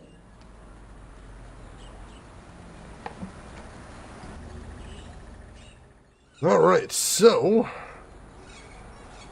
what on earth else do we do now today? If there's anyone to talk to in here. I feel like we did pretty much everything today. Maybe we'll head back to the castle. See if maybe we can end the day somehow. Worth a shot. Maybe we actually can go take a nap now. That'd be nice. Getting a little tuckered, a little worn out. I don't have anything. Nothing to talk to her about. No, that's the fireplace. Pretty comfortable. Nope, no nap time. In French, we mainly use raining ropes, but in Normandy and Brittany, my area, we say raining like a pissing. I assume, John, that's for days where you don't actually want to go outside in the rain. I would hope anyway. That's amazing, John. Thank you for that one. What are those annoying hintless puzzles again? Just guessing. I don't remember. I'm not sure. Go ask Van Gower a question, but then call him Van Gouden and try and catch him off guard. Get some confirmation of their theory. That would be so tricksy. I imagine he'd just be like, "Oh, you got me." Just like an old cartoon, too. I would love that. Let's check the old universal hint system. What are we doing next?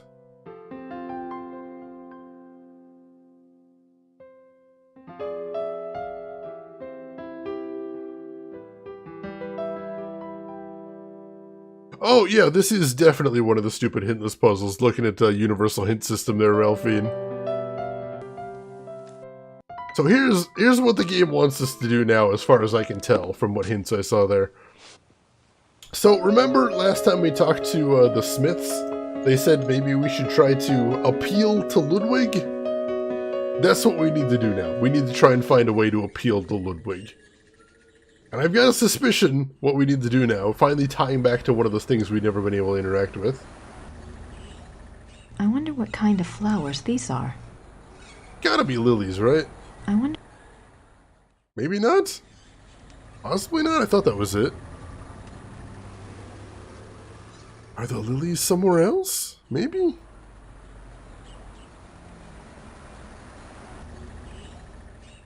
Oh, we need to go look around. We didn't look around while we were in that other location, so let's go do that now. Viltrikin heading to bed. Midnight here might lurk on phone. Alright, Viltrikin, you get yourself a good rest. Thank you for stopping by, as always. Hope you had a good time. And I will see you around. Take care of yourself, my friend. Alright, so yeah, we pretty much bailed after the end of the conversation. So let's go over to the other side and see if there's anything to interact with out at the overlook over the waters. And maybe that'll trigger something there. It's alright, Ralphine. I appreciate the attempt to help. This has been a bit of a frustrating night as far as puzzles. This is where they found Ludwig's body. This is where... And they put the cross out in the water. And remember, the first thing the historian guy said is he feels Ludwig more strongly here than in any of the castles. I wonder what it felt like under there. That's a grim question to be asking, Grace. Felt like horrible drowning, I would imagine. If you're curious. Anything else to see over here? No, I think we're good. Let's head back and keep looking around as we're going then. See if there's anything else to see. But I think that should be it for now. Yeah, I think that's it for right now. Alright. Now let's see if we can head back to the church. Because I think those flowers are lilies. And since we know that Ludwig liked lilies, maybe we can use those. And the place where Ludwig has felt most strongly, the place where he died. Get somewhere. Hopefully. After all this intense researching, I need a sexy game scene. I know, this has been very narration heavy in this episode. Very, very narration heavy. And we've spent all night, literally this entire stream, on just this one chapter, which is a lot slower than we were doing yesterday. Alright, so, church. Head over there. I wonder what kind of... Nope, still don't know what kind of flowers those are. Dang it, I thought we were onto something there.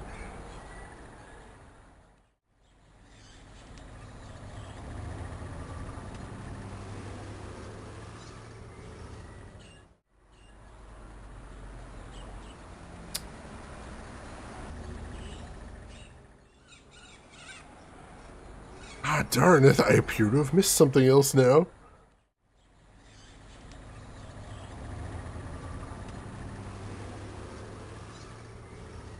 Alright, hang on. Wait, what did we...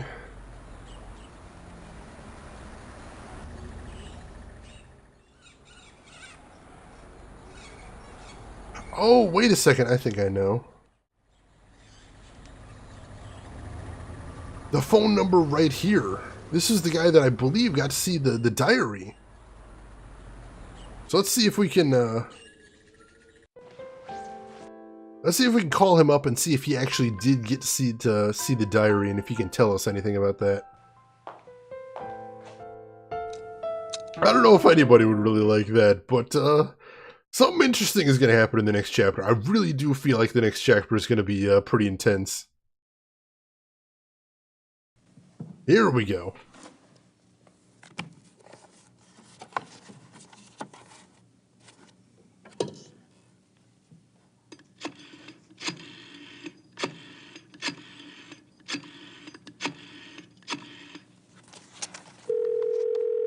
Hallo, Bertel München. Hi, I have a book of yours on Ludwig II. The author's name is Sir Richmond Chapel. Yes, how can I help you? Well, I'm doing some research on Ludwig, and I was hoping you could get me in contact with the author. I'm afraid Sir Richmond Chapel is deceased.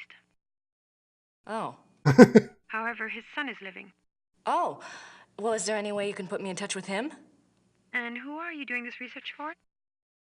Well, I'm working with Professor Barkley from Yale University. That's a lie. All right.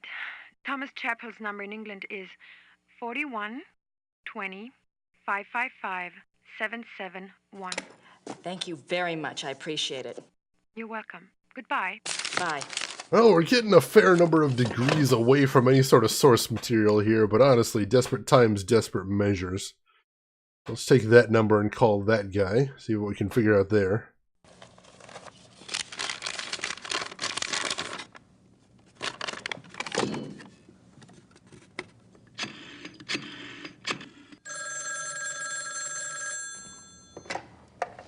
Chapel residence? Hi, my name is Grace Nakamura. I'm calling from Rittersburg, Germany. Is Thomas Chapel there, please? Speaking. What may I do for you, Miss Nakamura?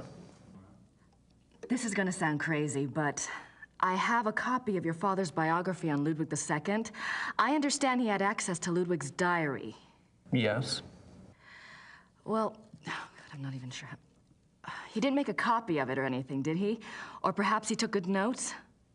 He wrote down a complete translation in English. He said he couldn't make headway with the German version. Ludwig's handwriting was rather brogue, you know. He wrote down an English translation. Do you still have it? Well, unfortunately, my father was allowed to see the diary only on the grounds that he wouldn't publish the entire work. I can't let you see it. Have you tried contacting the National Archive? No, I don't have the kinds of connections your father did, or the time. That's unfortunate, but I really cannot let it out of my hands. I understand. It was just a shot in the dark. Very well. The best of luck to you. Thank you, Mr. Chapel. Oh, so close! Literally an English translation in full. Dang. That would have been nice. That would have solved a lot of problems right there. And yeah, I caught that one too, Elena. I try to be forgiving here. If you ever actually tried to do transcription, which I have had to tried to do in the past, it's kind of a nightmare. Transcription is super difficult to do, especially if you're doing a lot of it. And this game does have a lot to transcribe. Certainly the guy that did these fan translations, kind of a saint, I think. This does not seem like it would have been easy work. Oh, hey, they're blooming now. All right.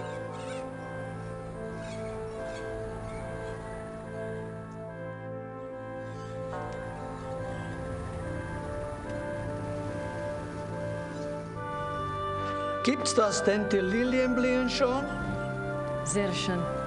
Ja, aber es ist doch noch so kalt.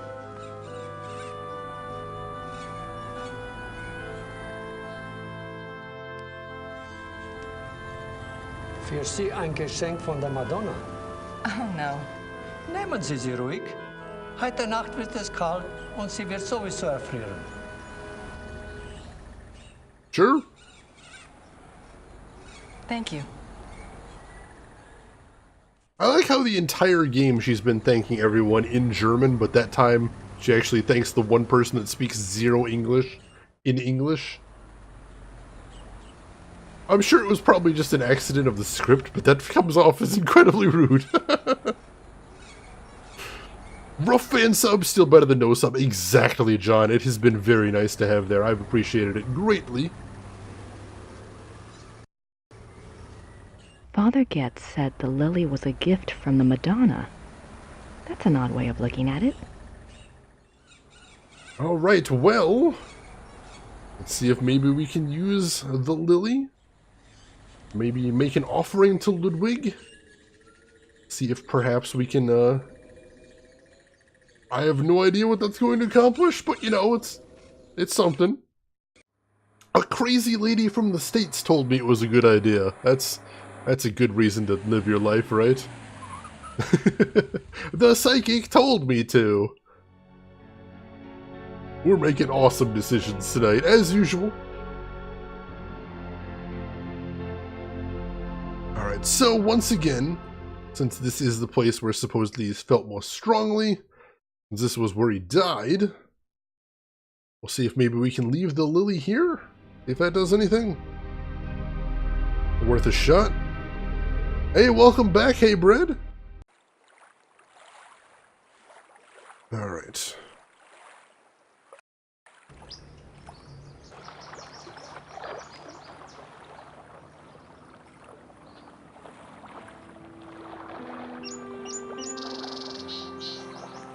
I'm trying to figure out what you want me to do, but I need more information to work with. If you can send any my way, I'd appreciate it.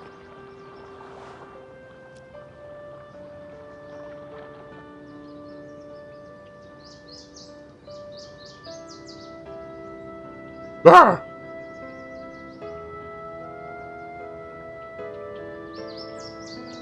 Hey, creepy lake dude.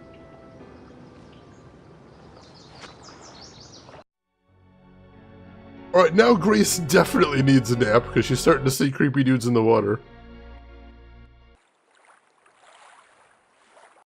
I hope I'm not losing my mind. Yeah, I hope so too. That was a little weird.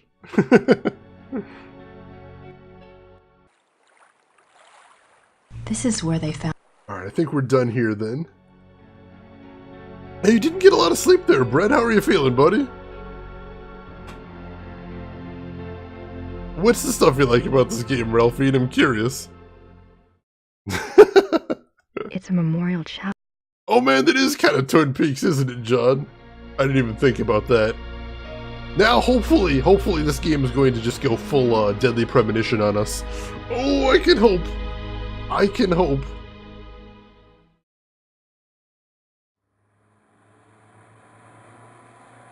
Alright, so... as usual, head back to Rittersburg. If anything's changed here. Hi. You just had a phone call. It was Frau Gelder at the post office. She said a fax came in for you there. Really? I wonder what it was. Maybe it's from Gabriel. Don't hold your breath. Now, Gabriel probably doesn't know how to use a fax machine. Barely knows how to use words, so... Elena, if I see a fat cat with a potted plant and a dog running around, I am done! As much as I'm hoping to see it, I might have to nope out if I see it as well. That might be a bit much.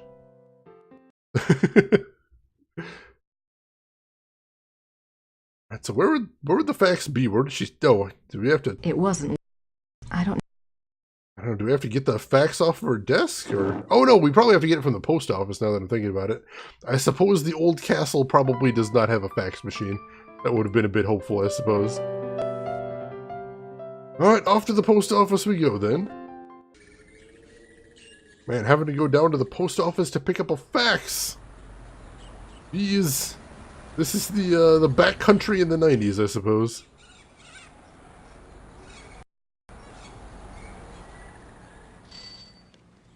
Although something about having a personal fax concierge just seems fancy. Ja, ein Fax. Ein sehr langes Weiß. Das ist aber nicht vom Schattenjäger. Ist okay. Dankeschön. Thomas Chapel. Oh. Wait, what is this? Facts of Ludwig's diary translation? What? I thought we weren't going to be allowed to see that.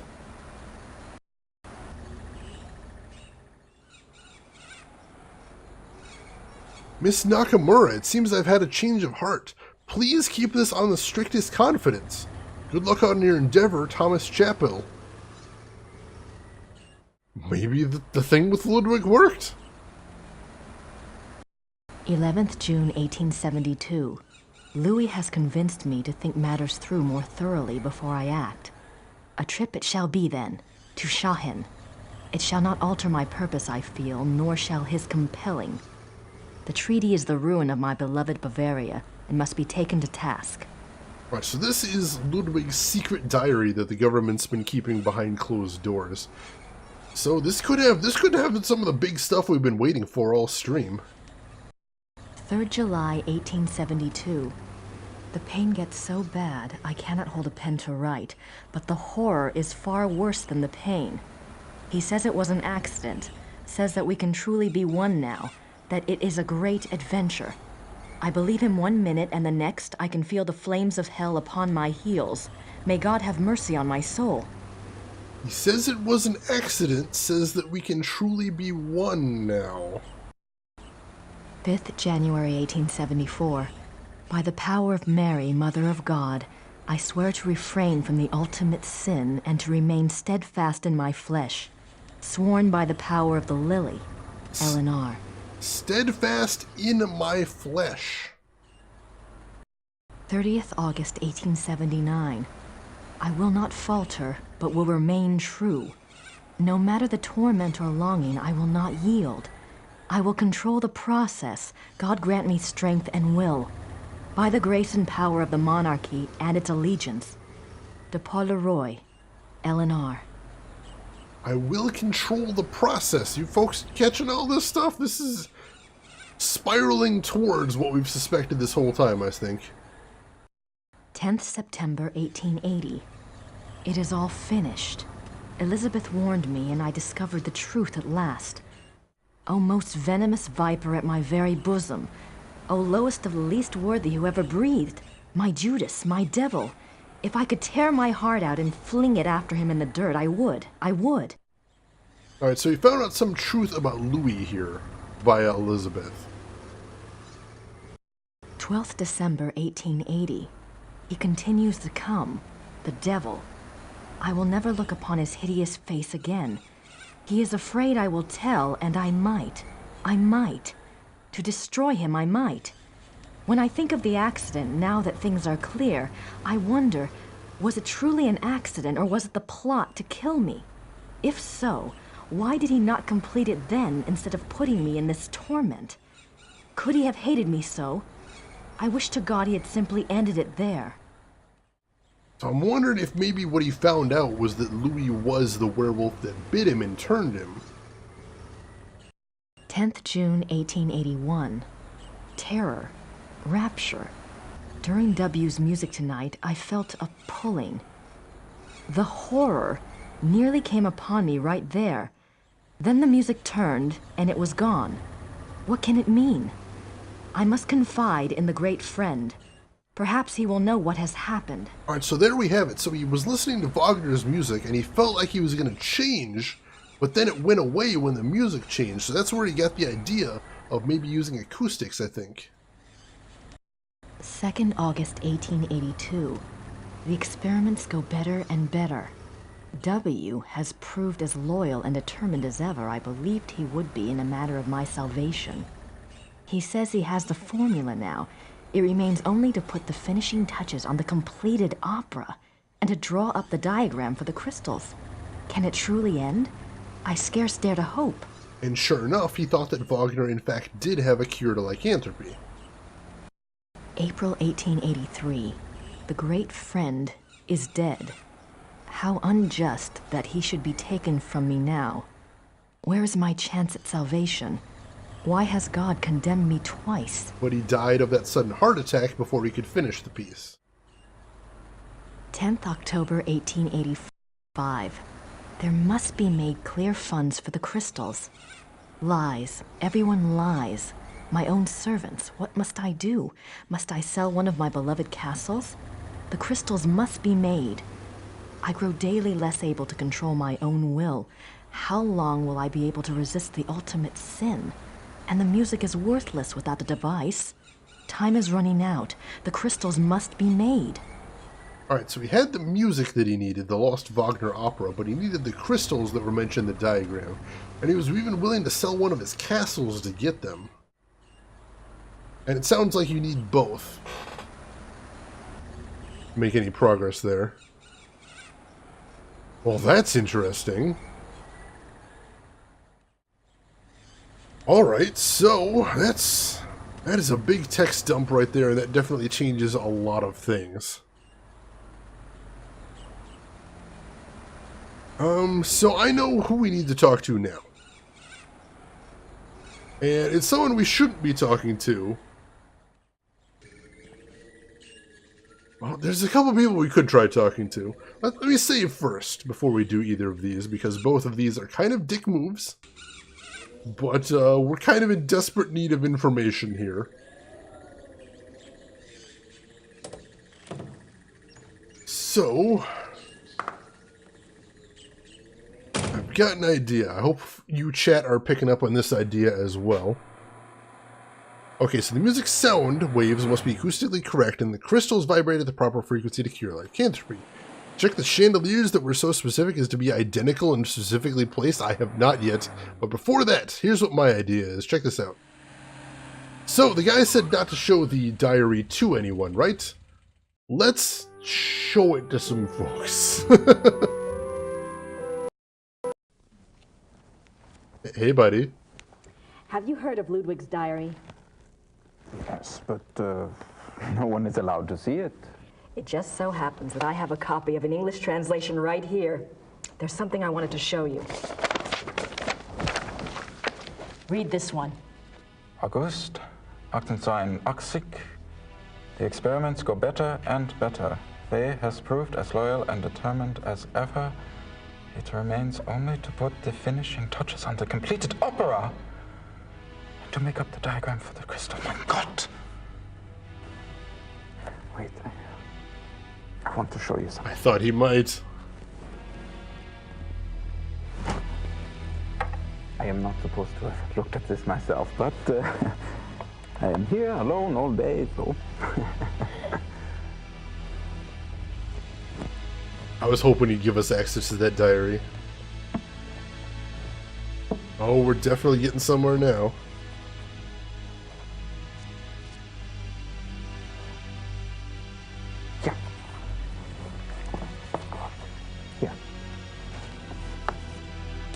July 1881.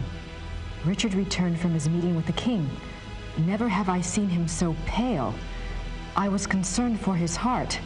He would not speak with me, but immediately shut himself up in his study and started working on a new project. He will not tell me the first thing about it. He will only say that it was time he repaid his king. It confirms Ludwig's diary. He wasn't crazy. Yes, but Ludwig says that the opera was completed. Imagine that, completed. There's something else.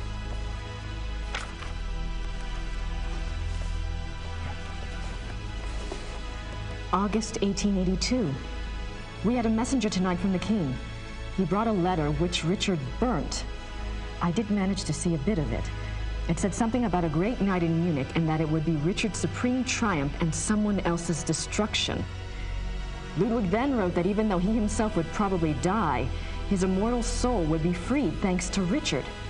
I worry for poor Ludwig and for us. Where will we be if his madness continues? Surely someone will put an end to it. Wow. There's one more. I got some thoughts on that, but let's hear this last entry as well.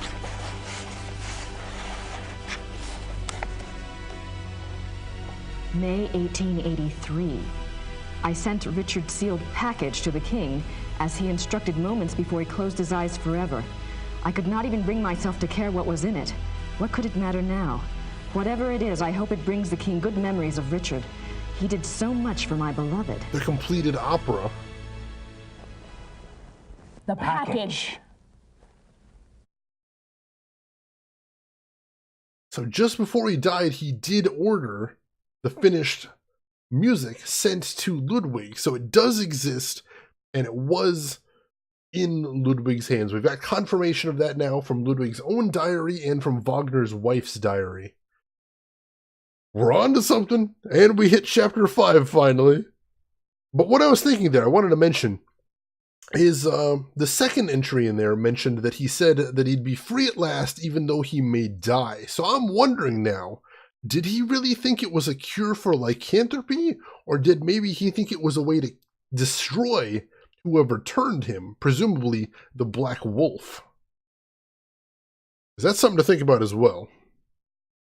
Chapter 5. Hey Gabe, you waking up somewhere strange?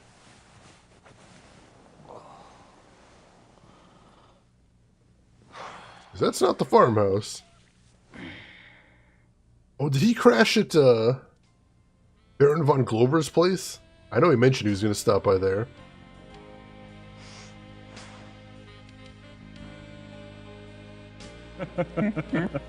Yeah. She sounds delightful. I'd love to meet her. Oh, she's a hoot, all right. Just pretend you don't have a penis around and you'll be fine. Got this inborn need to rip them off. Now I'm really intrigued. This one time, I'd gone off to this, well, party, you might say. And it was getting a bit hairy. Well, Gracie...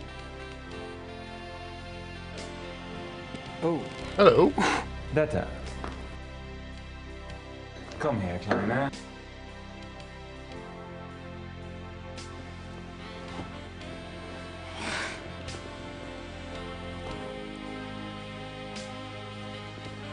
Well then.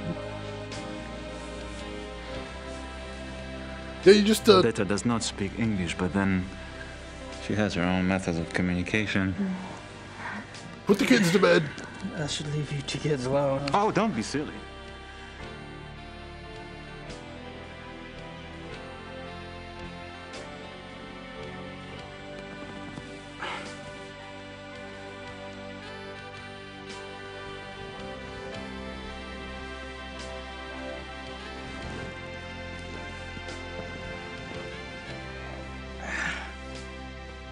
Oh.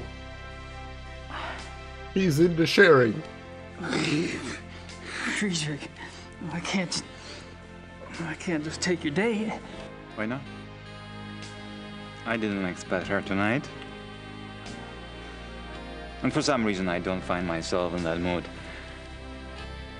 Besides, from what you've told me, you live like a monk down south at that castle. Your body needs some attention. Hey, Gabriel's really resisting hard here, I can tell.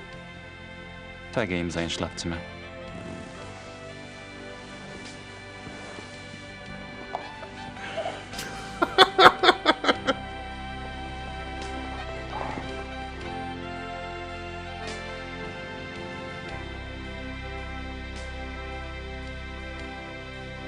Gabriel's like, best Schottenjäger case ever.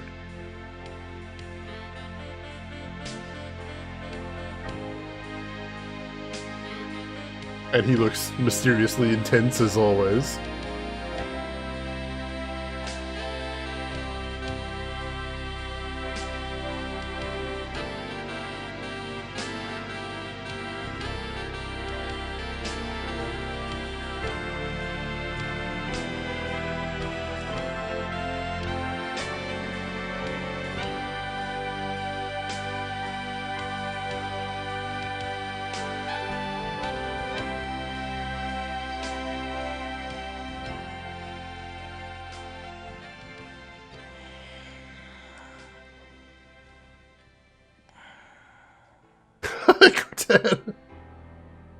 If you're gonna have cheesy sex scenes, you need cheesy music too. Oh, hey. Hey, Baron. You creeping? You creeping, Baron?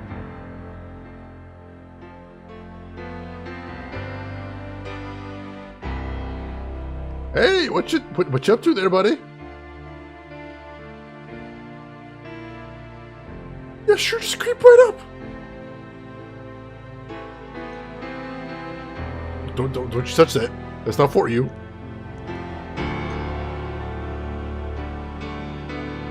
Oh, he'd never seen the talisman before. Oh, don't run your hand through his hair. Oh, that's weird. This is all very weird.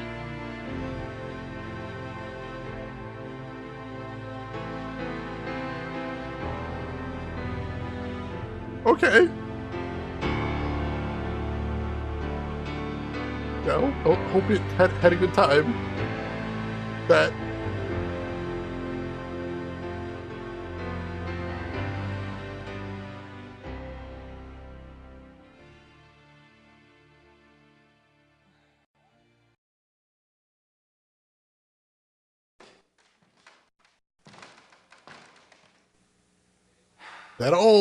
That all just happened there.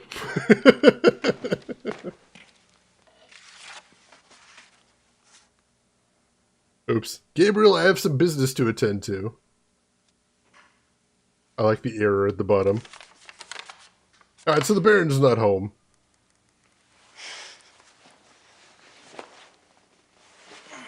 Which is good, because Gabriel probably has a hella hangover.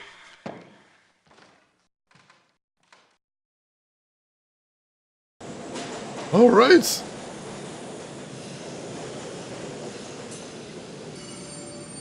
Well, stop in town first thing. I want to talk to the lawyer, see if he's received any of the stuff from Grace. Must be sexy times, I hear sax, an absolute necessity. Other red, I don't know how you can do without it. Alright, take care of yourself, Elena. Thank you for stopping by. I hope you had a good time.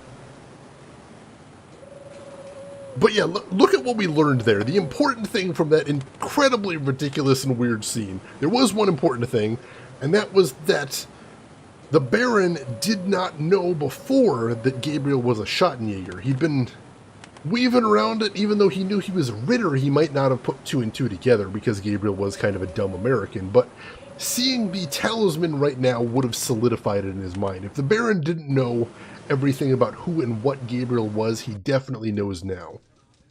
That could be significant. Ah, guten Morgen, Gabriel. Another envelope came from Rittersberg. A request for me and a letter for you.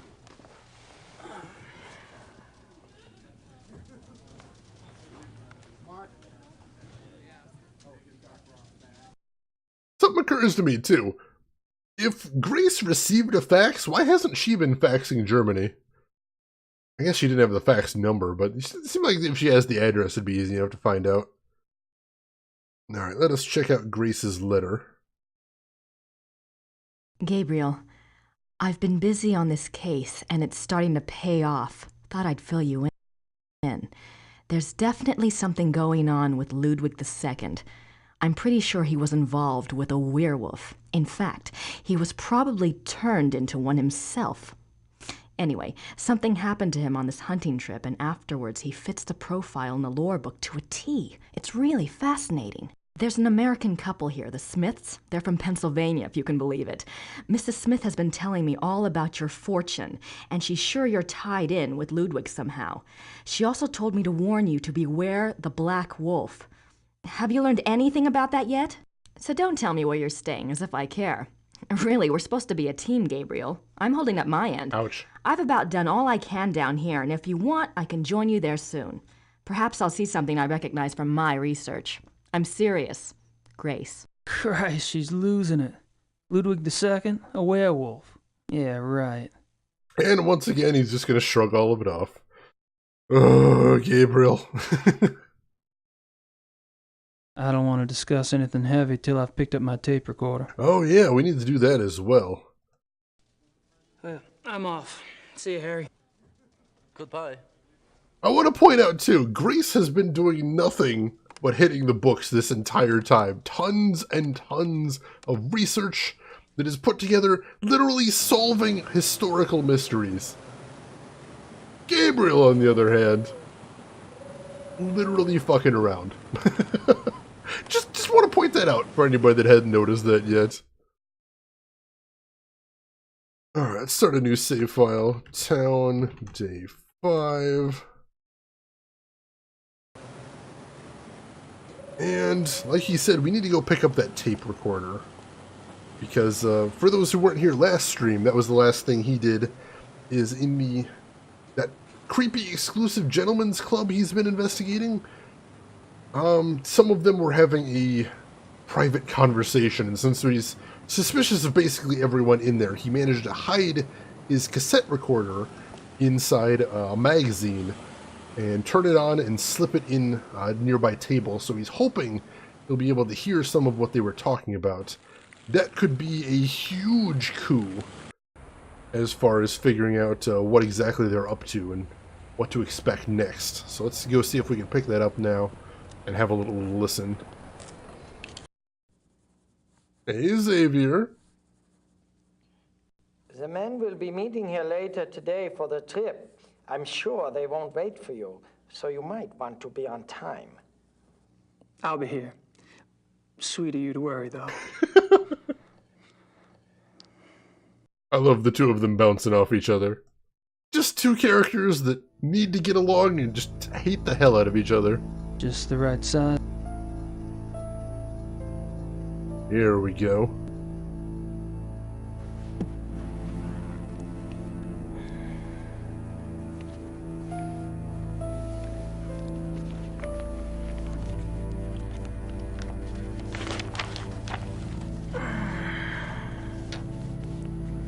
Yeah, real subtle. You're the only person in the room, Gabriel. I don't know who you're trying to hide from. But just to be totally safe, let's go ahead and take that back to the farm. Gabriel's home base of operations. And then we'll have a listen to it there while we got some privacy.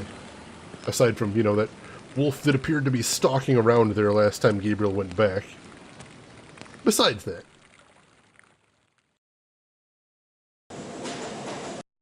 I don't need to go back to the Yuba's place right now. Oh, we can't actually do that. Alright. Well, in that case, let's listen to it in the middle of town. Yeah, I did hear about that draft. That is exciting. I wonder what's actually going to come of that.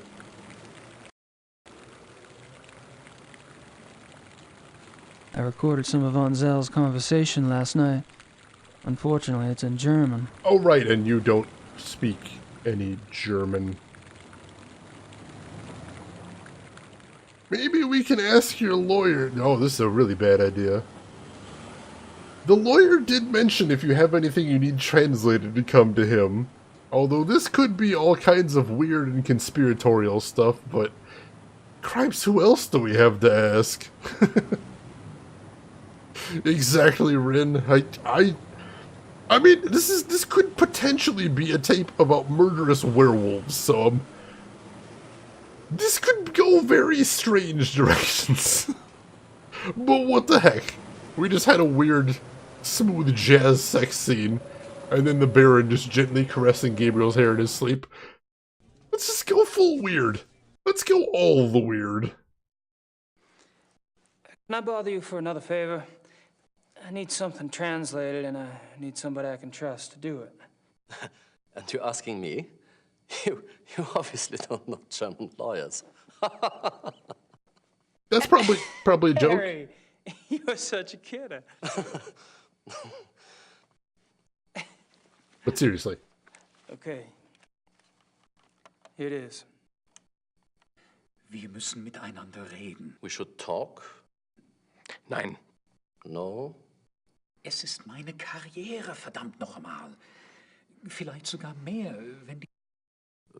His career is in danger even if the police... Ich habe Ihnen doch gesagt, nicht darüber zu sprechen.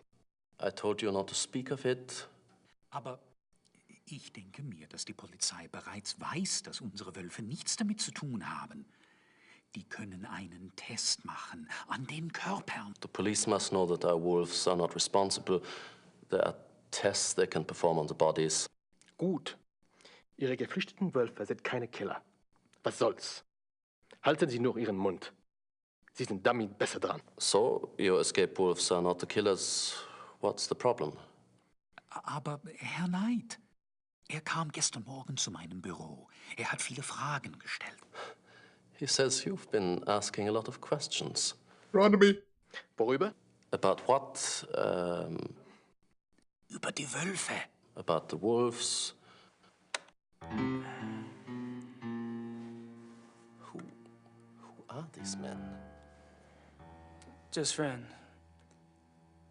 I think there's more. Was ist los, von Eigner? Ich muss mit jemand anderem reden. He doesn't want to talk, says he has someone else to speak to. Ich habe mir gedacht, wissen Sie etwas über Großbergs Tod? Do you know anything about Großberg's death? Most recent murder. Wieso sollte ich? Why the hell should I? Nun, ganz einfach. Ich gab Ihnen seinen Namen. I gave you his name. Und? And? Herr Knight fragt mich, ob ich Großberg kenne. He says you asked him if he knew Großberg. Which he lied about. I think I know what happens next. That's where the party broke up too, where Zell stormed out. No, it would be a great tragedy if the Ritterline were to die out. A great, great tragedy. I'm not just talking about for the sake of our firm, but... I know what I'm doing, Harry. No, you really don't.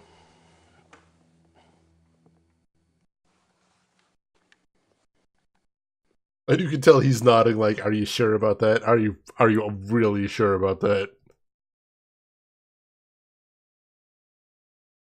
Have any luck with that missing person search? Oh, of course, I forgot. Frau Hogel dropped off something this morning. Yes, there are 2 forest areas where missing persons incidents are concerned. The Nationalpark Bayerischer Wald and the Naturpark Schwäbisch-Fränkischer Wald. Frau Hogel checked both these areas back 10 years. Between 1960 and 1969, there were only 1 to 2 cases a year in the Bavarian National Forest area. Between 1970 and 1990, there were 10 to 12 cases each year. Oh. A big jump? In 1991, it went up to 17, then went back down to 12 in 92 and 93. The Schwäbisch-Fränkischer Wald figures are similar. Curious. Does something ring a bell? 1970. If it does, I should be able to hear it loud and clear. I'm leaving this afternoon for the Bavarian National Forest.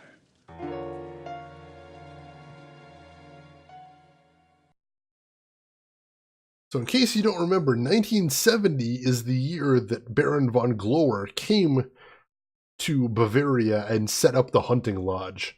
And the same time he started that is when the number of disappearances suddenly spiked.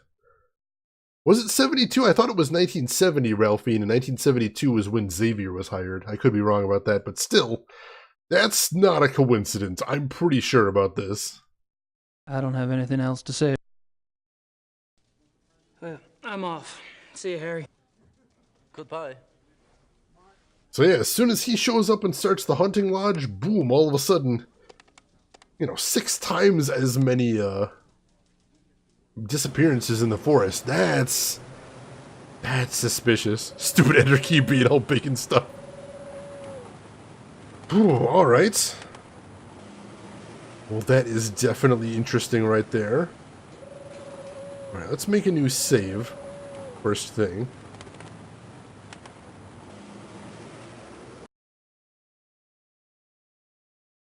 And, oh no, we're in town. We may as well make it another town save. Alright, so here's what I'm thinking. It's starting to get a little late and I gotta be up early in the morning and I haven't slept well this week. So here's what I'm thinking. Somebody tell me if this sounds crazy, especially because I know we've got a couple folks that have played this game before. I think what we might do is we'll stop here tonight. and I think with what we've got left, we should be able to finish the game tomorrow. From what I understand, we've only got this chapter and the next chapter left in the game. And I know we spent all night on Grace's chapter here, but the night before we were able to do 2 chapters flat out. So I'm wondering if maybe we just hit a slow tonight and then we can speed through the rest of it tomorrow. And by speed through, I mean over the course of 5 to 6 hours. But that's what I'm thinking. I'm thinking this is a good enough stopping place now that we've got a nice little cliffhanger there. We're right at the start of chapter 5, and I definitely don't want to be digging into the actual hunting trip yet, because I have a feeling A, that's going to get very intense, and B, that's going to be very involved. Both pretty big chapters, you think? Not sure?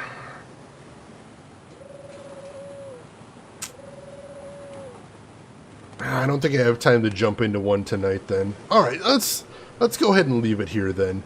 And we'll see what we can do tomorrow. But tomorrow I'm going to have a little bit more time on my hands. So if we need to go a little long tomorrow, I'd be willing to dig into it then. And we'll see what we can do. I'd very much like to see the ending of this game. I hope you're invested as well, chat. And we'll see. We'll see. So yeah, for right now, let us go ahead and wrap things up for tonight. And as always, I will say thank you to everyone for stopping by. I appreciate everyone being here. I hope you all had a good time, because I know I did. If you haven't already hit follow, now would be a time to do so to get notified when I do go live tomorrow, same time, picking up Gabriel Knight right where we left off. Ralphine, thank you for everything. Thank you for all the help. And Rin as well, thank you for the help, and thank you for stopping by. Hope you had a good time. And anyone else here that's lurking in the background, hope you were enjoying yourself too. And, sir, thank you for the follow right there. I appreciate it. That time again, John, thank you for being here as well. Zero, thank you for lurking in the background. Thank you for the links as well. While Zero's throwing those links out there, I'm going to go check out who else is live right now, and we'll see if we can throw a host to someone else. If you want to hang around, I would appreciate it. Once we see who's around and what they are up to, we might be able to send you somewhere fun. And like I said, there's some links in chat you might want to check out there with my social media right there, and especially my YouTube if you want to check out some of the games I've played in the past, because man, have I played some strange stuff in the past. Let's head over to somewhere we haven't gotten to raid in quite some time. Another member of my stream team, the stream team I belong to anyway, the Arena, best stream team on Twitch. Let us go ahead and raid good friend of the stream and someone you've seen recently, Cosplay Diver. Right now he is playing The Witcher 3, which I've never played before, but it looks spectacular. So why don't you come over with me, say hi to Cosplay Diver, throw him a follow if you like what you see over there. But if you got other things to do, I'll just say as I always do, have a good morning, afternoon, or evening, wherever you're at in the world, and I will see you folks around. Take care of yourselves, everyone.